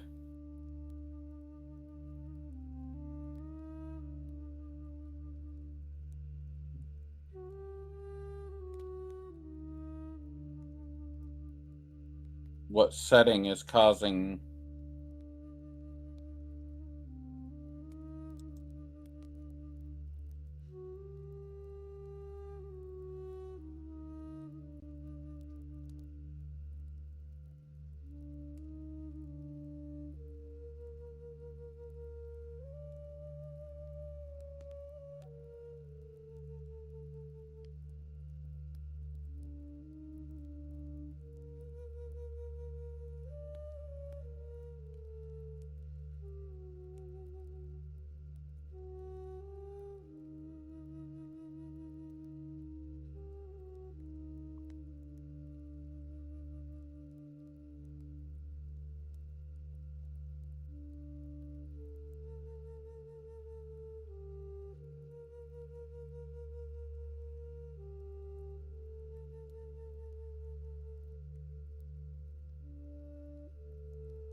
Alright, I want to reset. I want to go back. I want to revert MIDI QOL to a previous version. See if that fixes the problem.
No dialogue. I have not gone to revert MIDI yet. I had to wait for the system to reload properly.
there's a couple of people that have had similar problems.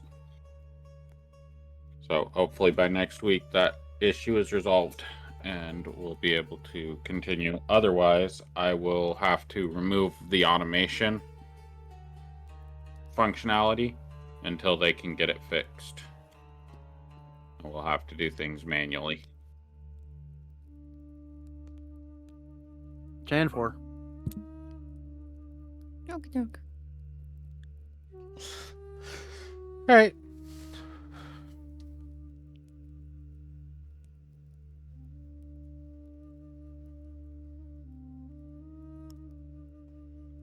Recording ended.